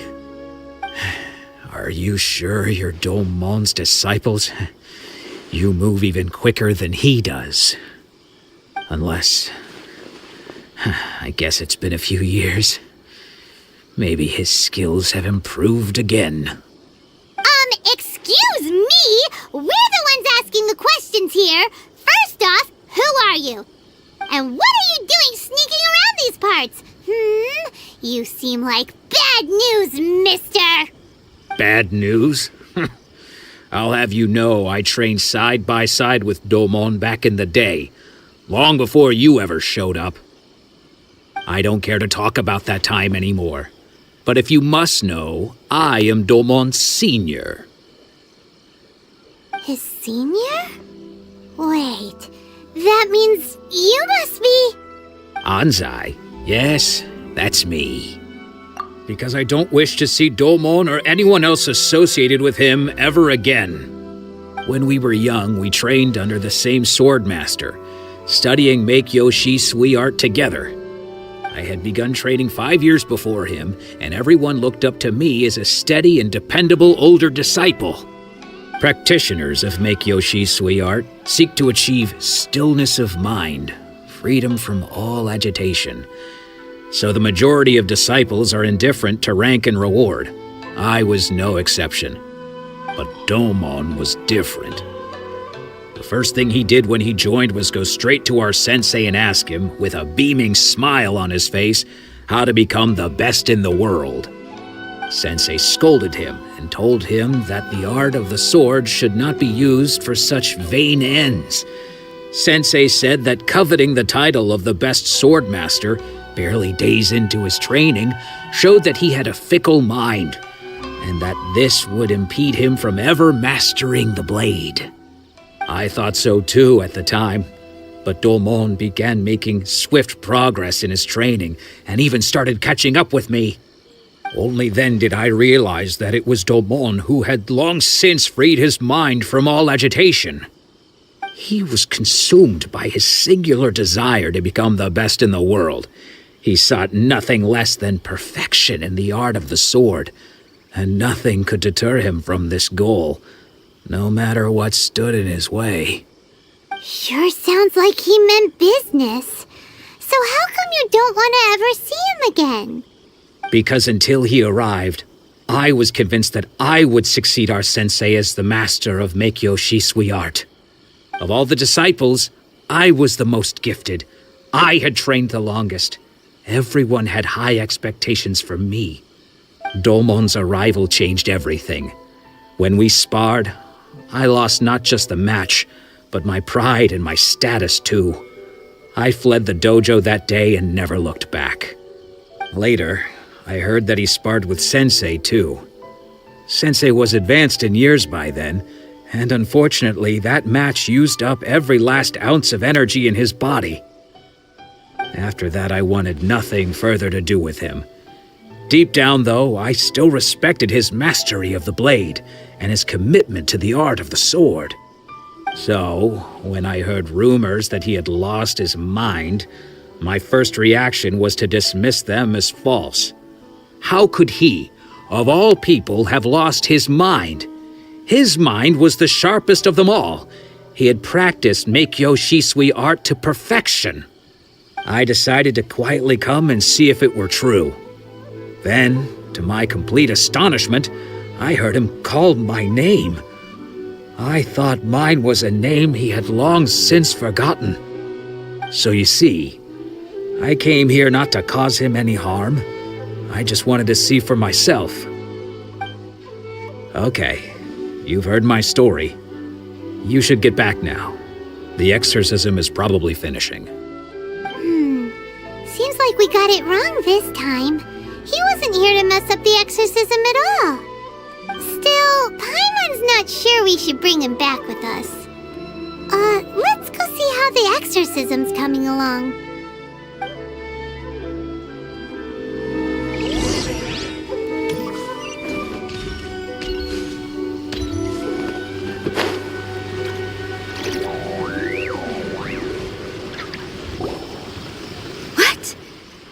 You're saying he isn't possessed?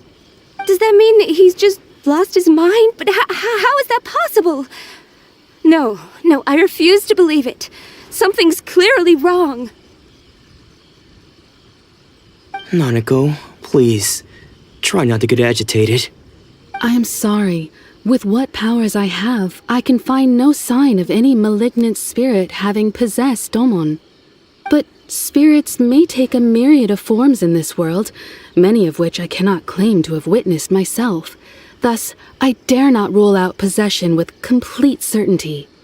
And all is certainly not lost, for I received word not long ago that Lady Yai has taken an interest in your sensei's case. Lady Yai? Is that the same Lady Yai that I think you mean? The head shrine maiden of the Grand Narukami Shrine? That's wonderful news! Then Sensei will be sure to recover. Correct. Lady Yai is most knowledgeable indeed, and has abundant experience in the exorcism of evil spirits and aversion of great calamities. I am unable to say for certain whether an evil spirit has possessed your sensei, but Lady Yai can give a conclusive verdict. Excuse me, Miss Inagi, but I must ask, should we prepare a greeting gift for Lady Yai? That won't be necessary. All that is required of you is your timely arrival at the Grand Narukami Shrine. Lady Yai does not like to be kept waiting. I must leave now, but we will meet soon at the shrine. I wish Domon a full and speedy recovery. Who'd have thought Lady Yai herself would have taken notice of our sensei's case? Do you mean to say that Sensei isn't renowned enough to deserve Lady Yai's attention? No, that's not what I meant at all. You misunderstand me. I just mean this is Lady Yai, the head shrine maiden. She has direct and close contact with the almighty Shogun herself. Anyway, you should join us too, tomorrow. Given that you've traveled all this way just to meet our sensei, we, the disciples of Meikyo Shisui art, will do our best to help you. Sure! After all, everyone seems pretty excited about Lady Yai. We're curious to meet her too. Who knows? Maybe we'll be able to find out a thing or two about the Raiden children from her.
Another bad one?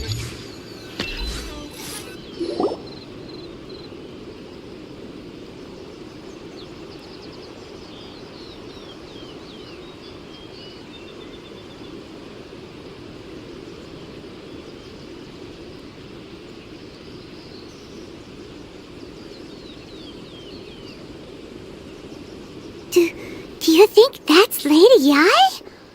Oh, no wonder Junyo is so excited. She has a really striking presence. Also, is it just Paimon? Or did she look right at us just now? It was probably nothing. It's not like she's ever seen us before. Keep away. Keep away from me. I gave up the art of the sword. Please, let me go, I beg you. As you can see, Lady Yai, Domon has persisted in this state for some time now. He appears to see those who have lost to him in duels past, gathered all around him to persecute him. Lady Yai, it must be a possession, right? This is nothing like him at all. In the past, no matter what came his way, he would always face it with a confident smile. I'm sorry. It is clear to me that your sensei is not possessed by any evil spirit. But then does that mean he... Yes. This is a change in the person himself. Unable to cope with the tremendous pressure he was under, he suffered a spiritual collapse. With his wits impaired, he finally descended into madness. As one who is thrown into the sea, though he fights back desperately against his predicament, it does nothing to prevent his descent into the depths. As for what has triggered this change, I believe it must be the loss of his vision. For to be stripped of one's vision is to be stripped of one's ambition. Stripped of his ambition? But Lady Yai, even without his ambition, why should he suffer such a dramatic change? How does that explain his descent into madness? Your school practices Meikyo Shisui art, does it not? Stillness of mind, freedom from all agitation. What a fine notion that would be if any in this world could ever hope to achieve it. There was once one who claimed to be indifferent to rank and reward, and who fled enraged when defeated by his junior. And then there was an aged swordmaster who was aggrieved enough that he crossed blades with a disciple he himself had taught. Then, what of the one who crossed blades with his own sensei and beloved fellow disciple, and defeated them both? Can one truly remain unagitated, of still mind in moments such as these? Lady Ai, I'm not sure I understand. The path of the swordmaster is filled with twists and turns. It is no small undertaking to pursue the position of greatest swordmaster in the world. It requires one to take their sword firmly in both hands and cut down the hopes and dreams of others, even those of one's closest companions. Only a deep commitment to his ambition to become the best made it possible for him to rise above the pain of these encounters, to focus on the way ahead. When that ambition disappeared, he began to doubt himself. As he battled his growing anxiety, he slowly descended into the state you see him in now. Much like a certain fatally flawed friend of mine. Poor sensei. To think he's been suffering so greatly. I'm sorry. It's all my fault. Sensei. Onsai. That's enough. Huh? Isn't that Onsai? Where did he come from? Did he follow us the whole way here? Onsai. Why are there two of you? Is that you or a ghost? You're here for revenge, aren't you? I knew it would come. I never should have. You're right to assume that my feelings towards you are far from kindly. But I didn't come here to settle a score. It's been so long now that I made peace with it years ago. You did nothing wrong that day. I couldn't face the humiliation. That's why I ran. I don't think most of the people you beat along the way would hold it against you. On the contrary, when you cut our ambitions short, we entrusted them to you, in the hopes that they might carry you further. Now I know that we can't place our hopes in you any longer, since you've been stripped of your ambitions too. But that is no reason to strip them of theirs. Follow the way of the sword all the way to the highest peak. You taught them that, didn't you? But what if one day, the same thing happens to them? I put everything I had into trying to become the best. But what if it was all a huge mistake right from the start? If there's a chance they'll end up like me one day, I'd rather they stay where they are now than go any further down this path. Have you asked them what they think? Sensei, after you rescued me from the hands of the pirates, I told myself I would follow in your footsteps for the rest of my days. I can't know whether I will suffer in my future as you do now. All I know is that here and now, in the present, I wish to continue. I want to keep going until the day that I can stand before everyone with my head held high and announce that I, like my sensei Domon before me, am a master of Meikyo Shisui art. Nanako's far from the only one. Actually, all of us think that way. Goodness. Well, You see? You can place the ambition you once had in their hands. Being stripped of your ambition is something that's never happened to me, so I can't claim to understand it. But I do know what it feels like to have your ambitions crushed. That's what happened on the day that you so effortlessly defeated me. So, just as I once placed my ambitions onto you, it is time for you to release yours into their custody. You are not in the same position that I was. When I left, I had nothing to my name. But you have a great number of worthy disciples. I understand. I'm sorry to have made you worry for me, and for the state of Meikyo Shisui art. I no longer have the resolve to become the best in the world. The emptiness and suffering inside of me will not abate, so I cannot hope to still my mind and be free of agitation. But as your sensei, I shall commit to imparting unto you everything I have learned in my life so far. This is my promise. And I humbly ask Onsai, my senior, to hold me to my word. You can count on that. I'd be checking in on you occasionally anyway, just to make sure you hadn't lost your mind again. But I am now used to the life of a wanderer. I do not belong in the dojo anymore, so I will simply stop by once in a while to make sure you aren't cutting any corners with them. Well, don't just stand there staring at me. Say thank you to Lady Yai and then get yourself back home.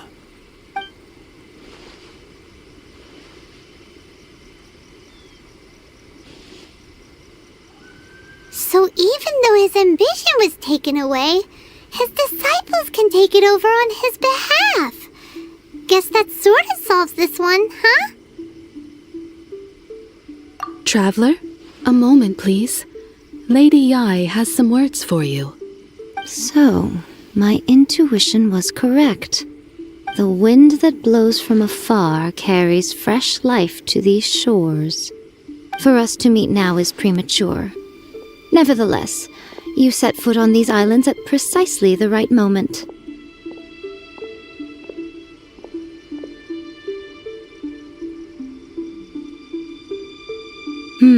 I have high hopes for you, child. Don't disappoint me.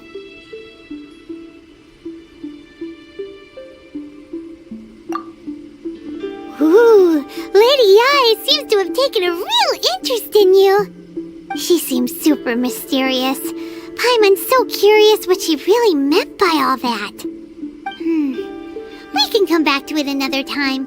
For now, we should go report back to Miss Kamisato.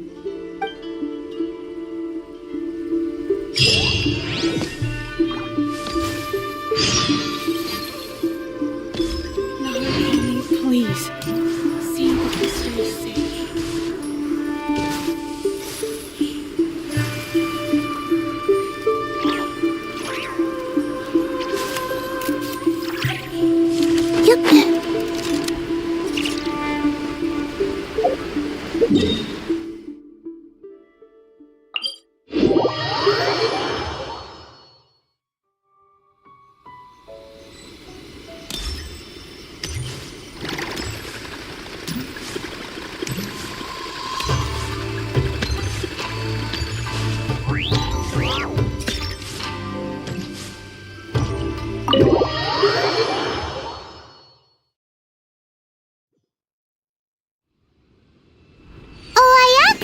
Guess who fulfilled all your wishes? Huh? Ayaka! Huh?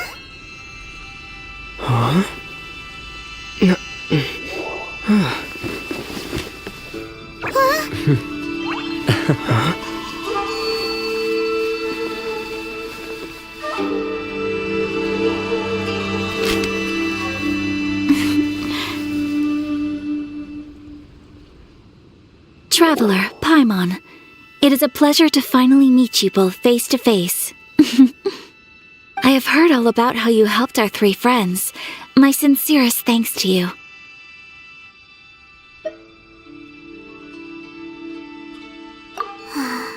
Yeah, short of getting them their visions back, it seems like there's no way to really help them. Ayaka, how come this time you get to come out and meet us in person? Because now that you have done the three things I asked of you, I consider you to be my friends. As you will observe, I dispense with the screen for Toma also. Wait a second. But isn't Toma your, servant? Paimon's happy to help and all, but Paimon sure as heck did not sign up to be a servant. Oh. Paimon, you are most entertaining. Toma is first and foremost my friend, and was so before he ever became my attendant. Oh, okay then. Ayaka, you seem pretty different out in the open compared to how you are behind the screen. Alright, we can be friends. Thank you both kindly. Back to the matter at hand. You have now witnessed the pain of those deprived of their visions. What are your feelings on what you have seen?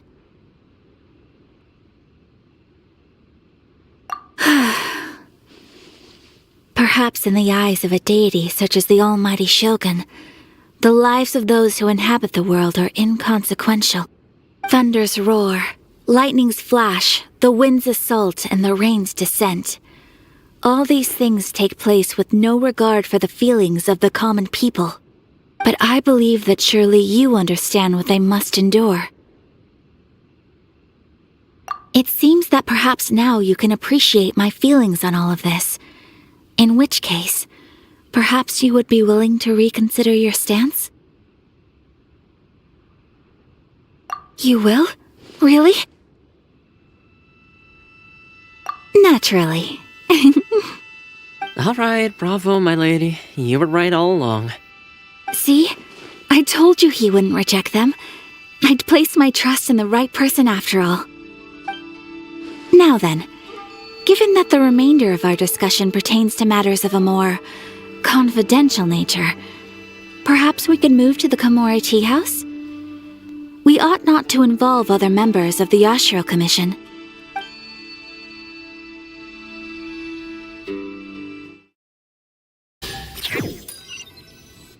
Well, here we are again. Please continue without me. I'll keep watch.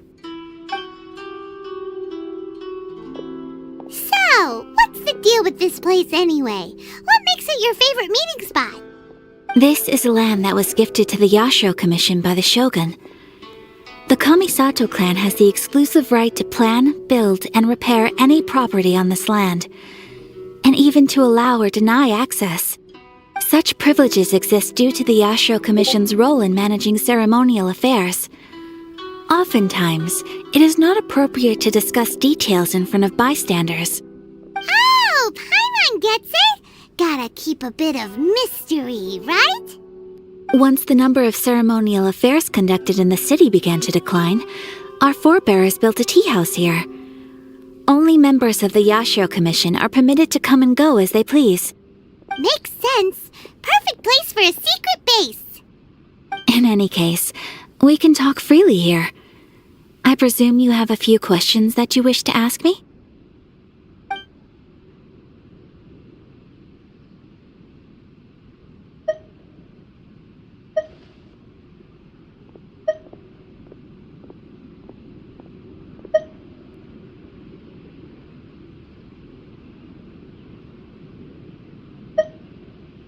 The issue is this. For the vast majority of people, the Vision Hunt Decree is something that has no implications whatsoever. After all, it is but a tiny minority of people who receive visions. Moreover, it is not unknown for visions to spark jealousy in others. Because of this, the attitude of most people towards the Vision Hunt Decree is one of indifference. How can they be like that?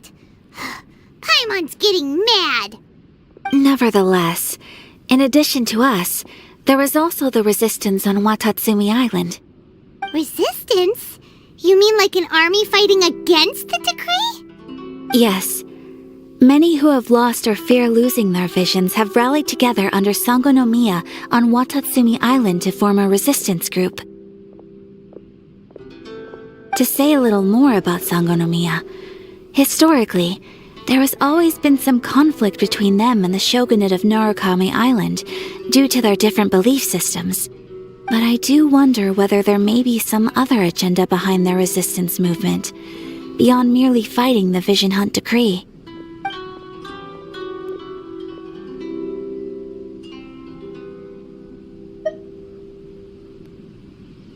Of course! We have tried on numerous occasions. Unfortunately, each time a proposal to repeal the decree arrives at Tenshukaku, it is promptly vetoed by both the Tenryou Commission and the Kanjo Commission, and subsequently scrapped. They invariably adopt a stance of unconditional support for the shogun's decisions. They have no interest in discussing anything. It almost makes one wonder whether they had a hand in the shogun's sudden decision to issue the Vision Hunt Decree. The almighty shogun. I've seen her on but only a few occasions, most of them formal ceremonies. She inspires awe, commands respect, and exudes a sense of absolute authority. But as I recall, there was something else about her that struck me even more deeply. It was her almost complete lack of any emotion. In that sense, she appeared to me to be less of a ruler and more of, well, an executive official, I suppose. Focused exclusively on her single goal of implementing eternity, acting accordingly without feeling. Ooh, Paimon has a question though! Oh? What would you like to know, Paimon? Have you got a plan yet to fight the Vision Hunt Decree? To be honest, we do not. What? Please, do not forget that challenging the Vision Hunt Decree is tantamount to challenging a deity. Coming to terms with that is already a difficult step to take. So, Well, for the moment, all we can do is try and reduce the harm that is being caused by this decree. For example, by providing vision bearers with safe refuge, or manufacturing counterfeit visions for them as a contingency measure. You're telling Paimon that there are people out there who can make fake visions? Don't underestimate the talents of the craftspeople in Hanamizaka. To the naked eye, their counterfeits are indistinguishable from the genuine article. The problem we are facing right now is that Master Masakatsu, who was providing us with counterfeit visions, has recently been arrested by the Tenryou Commission. Darn! So they found out about it? Ugh. Yes. We knew it was not a long-term solution, and that it was only a matter of time before it would be exposed. But we cannot simply abandon Master Masakatsu. Exactly. I feel the same way.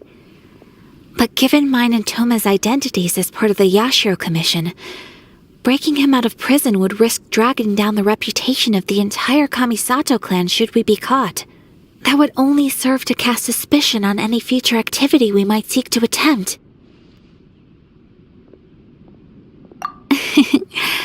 By no means do we intend to place the burden of such a task on your shoulders alone. When you are ready, go to Hanamizaka and look for a fireworks shop run by the Nagonohara family. There, you will find someone who can help you.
Just hand it over. You don't want any trouble with me.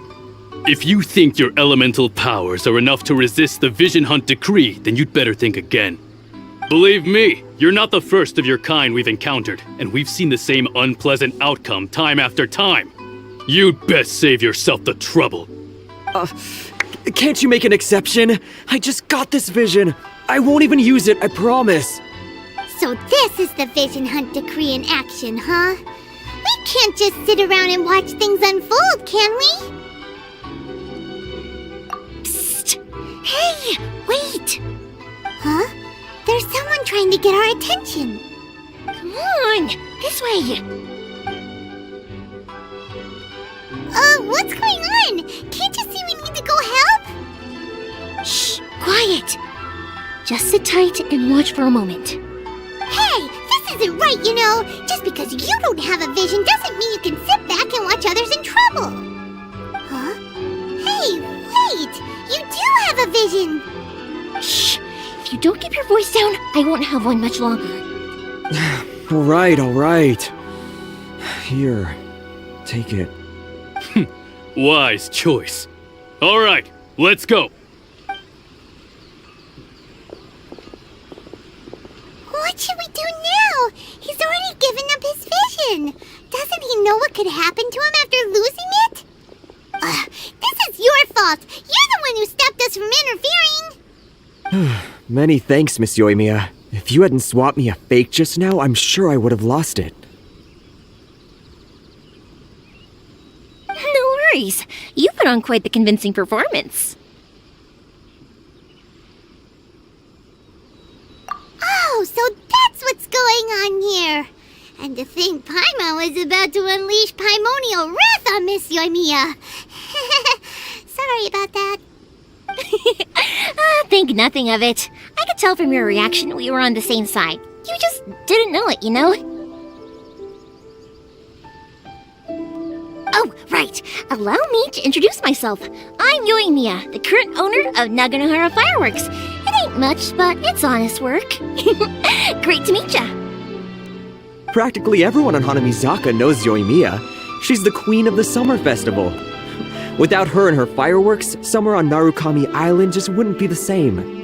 Whoa, that's quite the introduction. Paimon loves fireworks. It's nice to meet you. Stop it, Hanjiro. You'll embarrass me.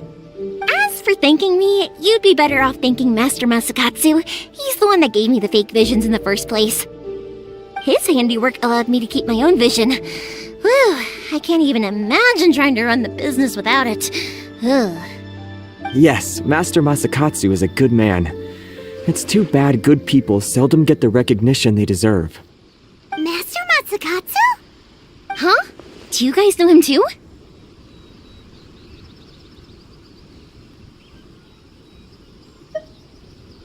You don't say! Then it sounds like the Shirasagi Himegimi has a plan. Awesome! I've been thinking about breaking him out too recently. But if I just march straight in there by myself, I'd probably get Miss Kamisato in a whole heap of trouble. So, what about if I join you instead? Sure, welcome to the team. Ayaka told us to go look for help at a fireworks shop. She must have meant you. Seems like I finally got a new job to do. Besides hiding vision bearers in my shop, that is. So, Master Masakatsu is being held at the police station. I've already surveyed the area and found a way in. Whoa, talk about a reliable source. Seems we've got the right person on our team. Not bad, huh? Let's go as soon as everyone's ready. Don't worry, Master Masakatsu. We're on our way. Time to break him out!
Ready when you are.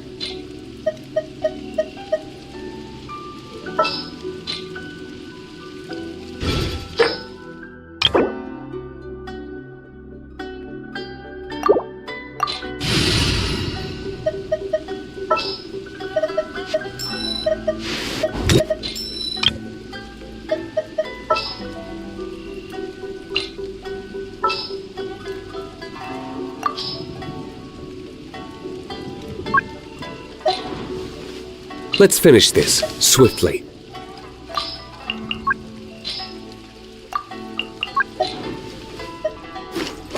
Leave it to me.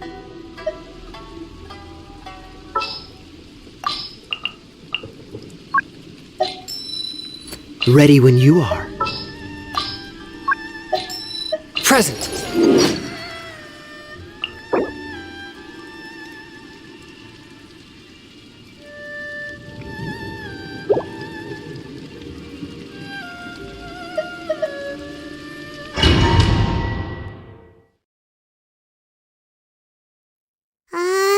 Now that we're inside, this place is a whole lot creepier than Paimon imagined. Come on, this way. As long as we stay quiet, we've got a good chance. I certainly wouldn't want to end up locked away in here. Let's find Master Masakatsu and get out of here. We should split up.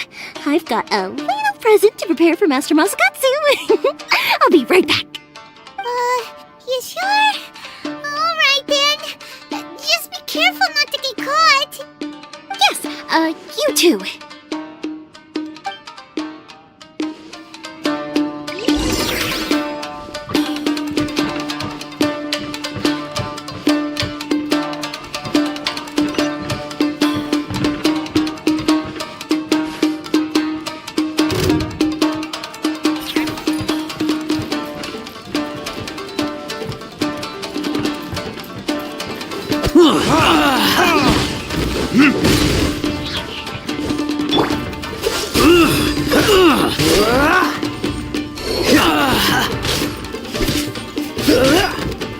I must withdraw.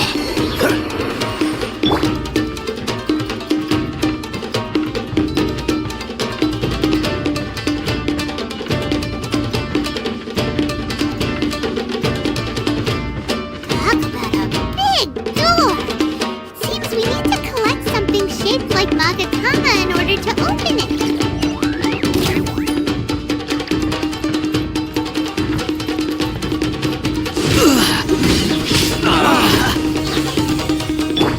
Cool it. What's the hurry? Swift and merciful. I dare you! I must withdraw. Show me what you've got!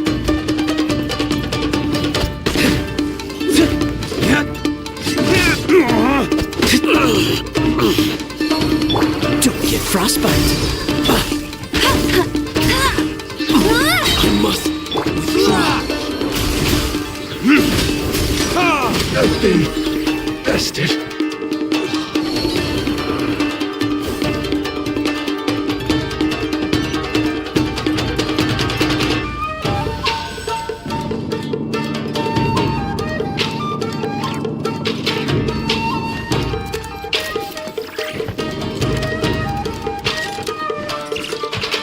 Who goes there?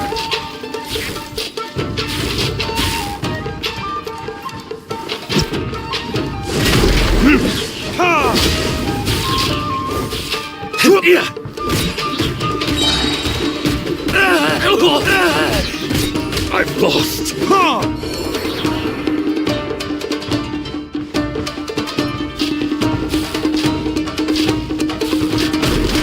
This wall looks a bit odd. Maybe there's some special trick to it. These guys seem a lot tougher than usual. Paimon wonders if that armor over there has anything to do with the source of their strength.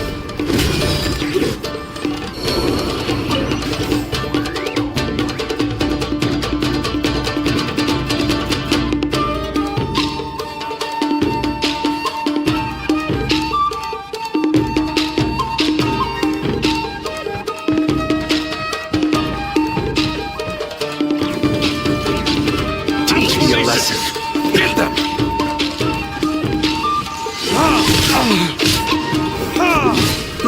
I dare you! From whence you came. Don't hold back! Let it rip. Show me what you've got! I must withdraw. Soldiers, quick!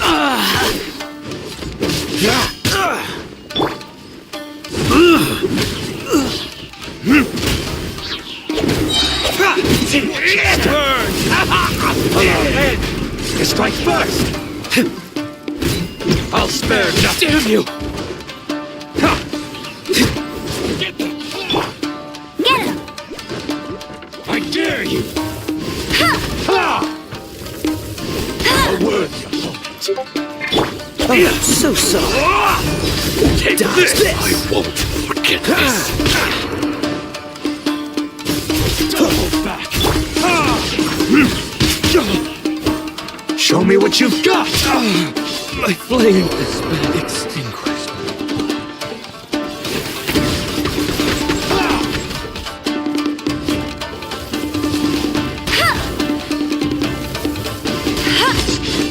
Show me what you've got! Not so hard! Freeze! I dare you! Slash! I've been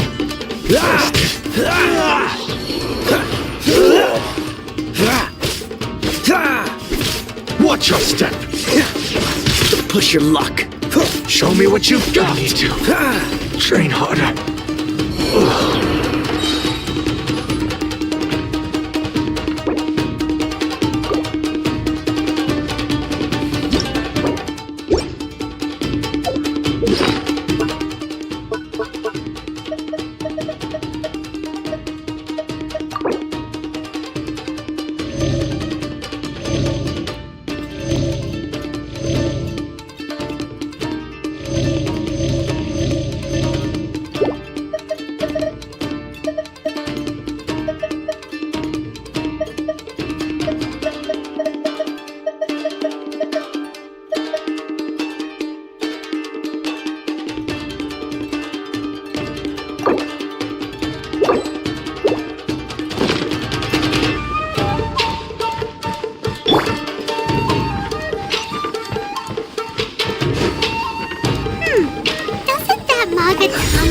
Look pretty similar to the grooves on the door over there.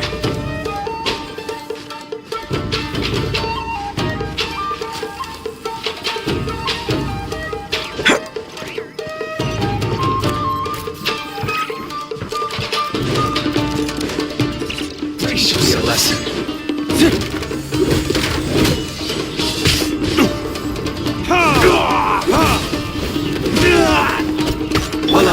Frostbite. Strike first. Watch your step. This. Don't hold back. Cool it. Freeze.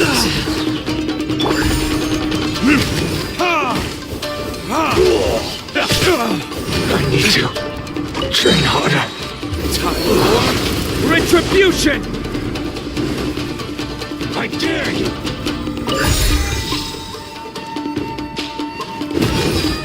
I've been bested.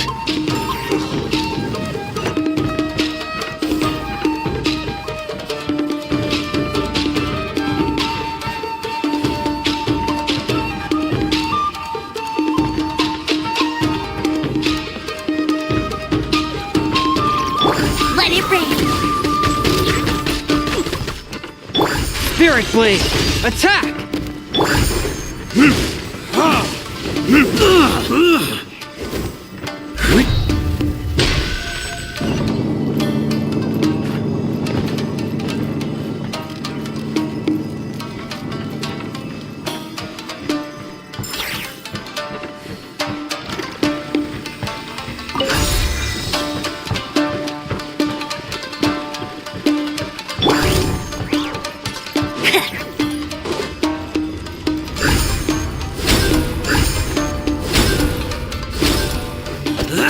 Go, Barret Bunny!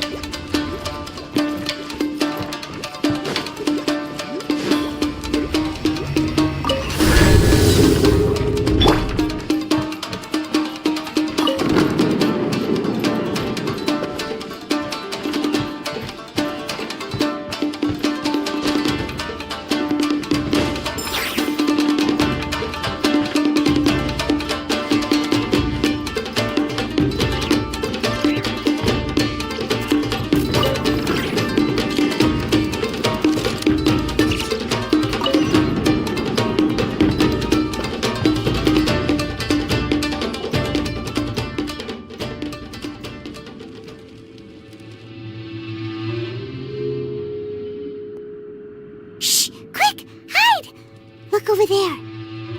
That must be Master Masakatsu. Did you really think that little trick of yours could fool us? Locking you up was just the beginning. No! Oh no! Those Tenryou Commission brutes are torturing him! If we don't come up with a way to break him out fast, then... Huh? Euthymia, when did you get back here? I can't bear to watch. If anything happens to Master Masakatsu, our whole plan will have been for nothing. Hey, you there! What are you doing? Ma'am. We were just teaching him a little lesson, that's all. Huh? Who's that? That's Kujo Sara, adopted daughter of the Kujo clan of the Tenryou Commission. She's also a general in the Shogun's army. What's she doing here? Make way, let me have a look at him.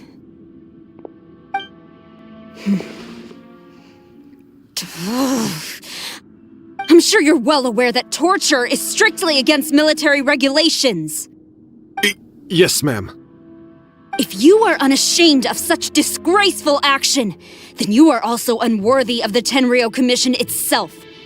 Do I make myself clear? Yes, ma'am. It won't happen again. Oh, Paimon sure wouldn't want to get on her bad side. Hey, this is our chance. Let's move while they aren't watching Master Masakatsu. Euthymia, are you sure now's the right time? Who is that? Quick, go and investigate. Yes, ma'am.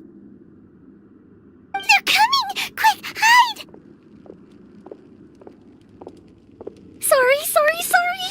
I didn't mean to. Don't worry, I've got us covered. Time for my little present.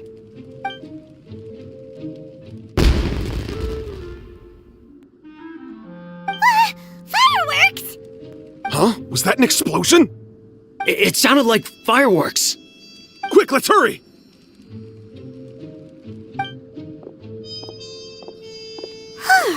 The fireworks were enough to distract them. Maybe more than enough. Fireworks aren't just for festivals, you know.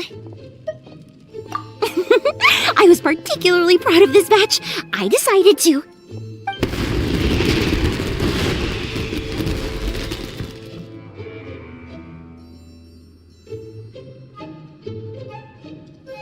Whoa! Euthymia, this is turning into a bit of a fireworks display. Well, fireworks are my craft after all. Every batch has to be spectacular.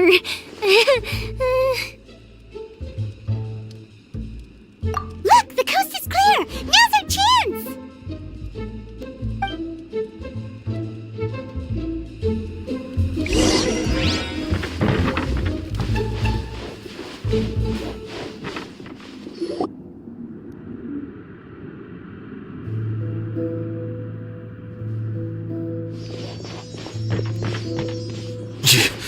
Euthymia, is that you? Master Masakatsu! Sorry we took so long. Oh, those awful guards. Come on! We've got no time to lose! They could be back any minute!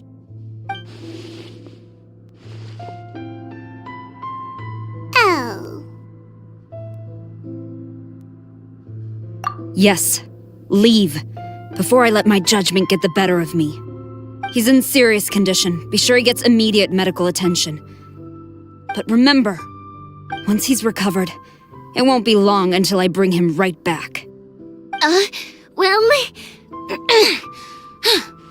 you can bet we'll do all we can to keep that from happening.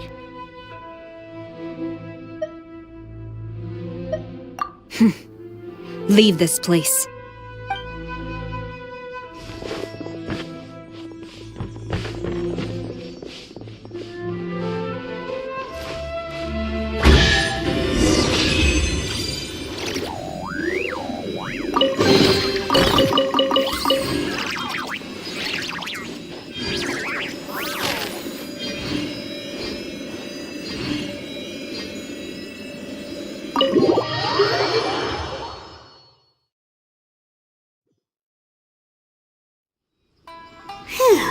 We're finally out of that creepy place.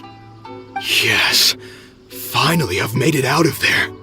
Master Masakatsu, how do you feel? Can you hold on? Don't worry. I think I can make it to the infirmary without keeling over. Thank you. All of you. I'll take him to get treated.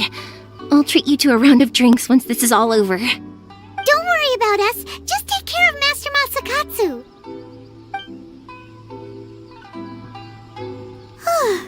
Good thing we were able to rescue him.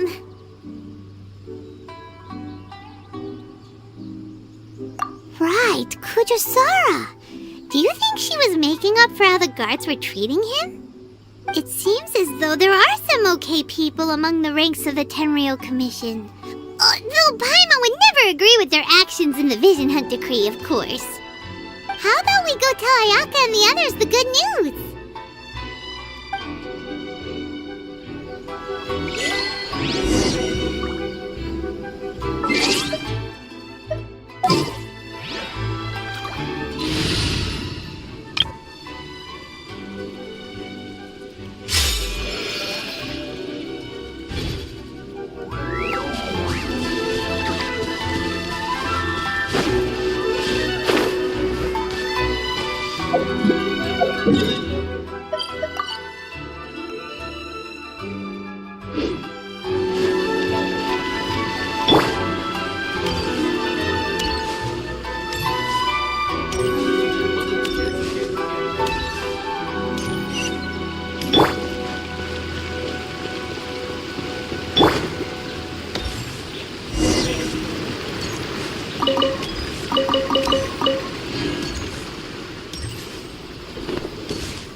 I see. So Kujosara stayed her hand.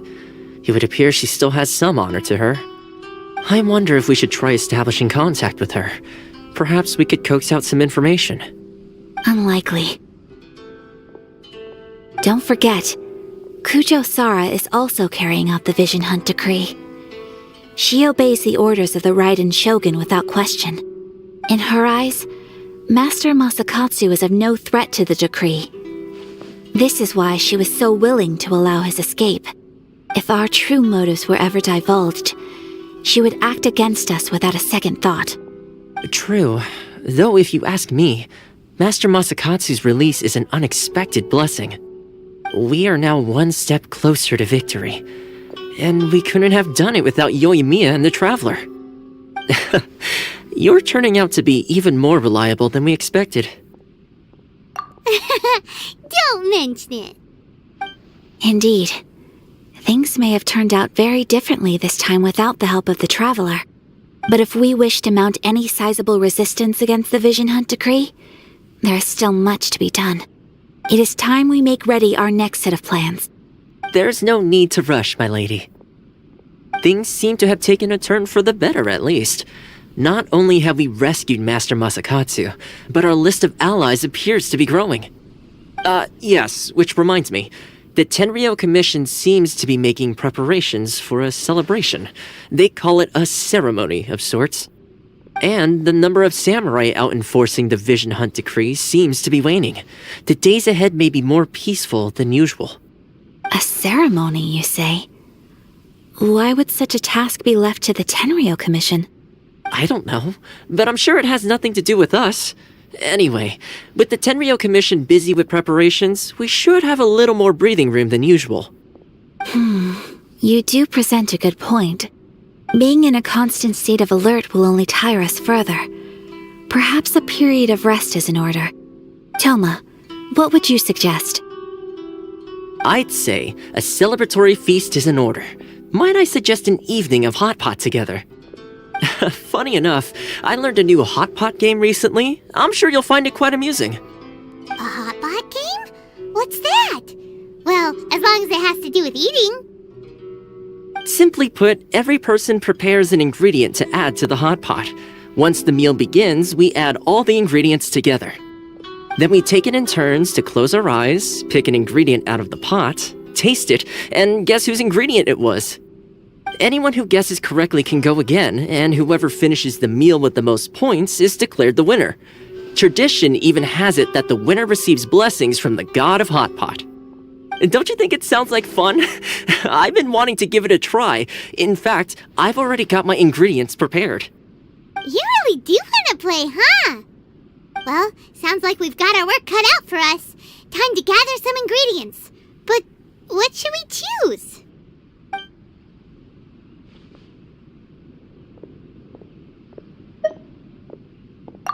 Ooh! Paimon proposes we gather raging demon-level Joyun chilies, super salty ham, mist flower corollas. This is already shaping up to be a hot pot to remember! Oh, my stomach! It feels like Euthymia fireworks are going off inside me. Who would have guessed that Toma would be the winner? He ate practically all those weird ingredients without a second thought. Toma? You okay, buddy? Salt-crusted herring, unripe lavender melon, flash-boiled dongo, oh, and whatever that thing was that nearly froze my tongue off. Hold up, my life is starting to flash before my eyes. Time I call it a night, everyone. You've only got yourself to blame, Toma. All those strange things you ate were ingredients you added yourself. But weren't you the one who added those little cakes, Ayaka? I think the traveler ended up eating one. Boiling cakes in hot pot? Ugh. Think of the texture. I must apologize. To be perfectly honest, I thought the cakes would be a tasty addition. Uh-oh. I'm definitely not okay. I need to lie down.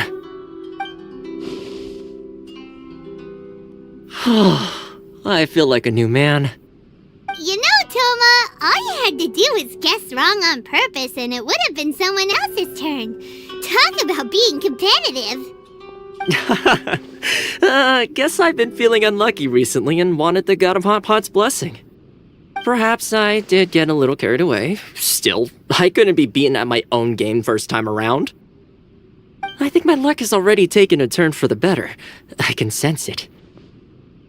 So without further ado, I hereby declare that the winner of today's Hot Pot Challenge is me. Oh, brother.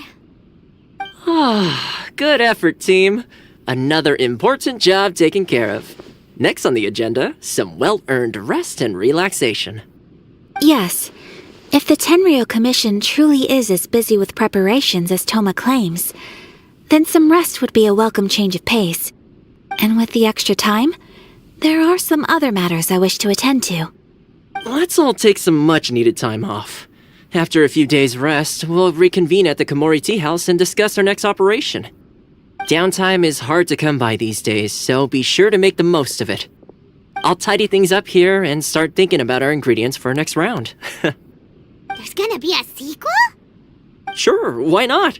We should play again now that everyone knows the rules. I'll see you all later. Bye, Toma! Seems we won't need to be visiting the Komori Tea House for a while. Why don't we go explore some other places?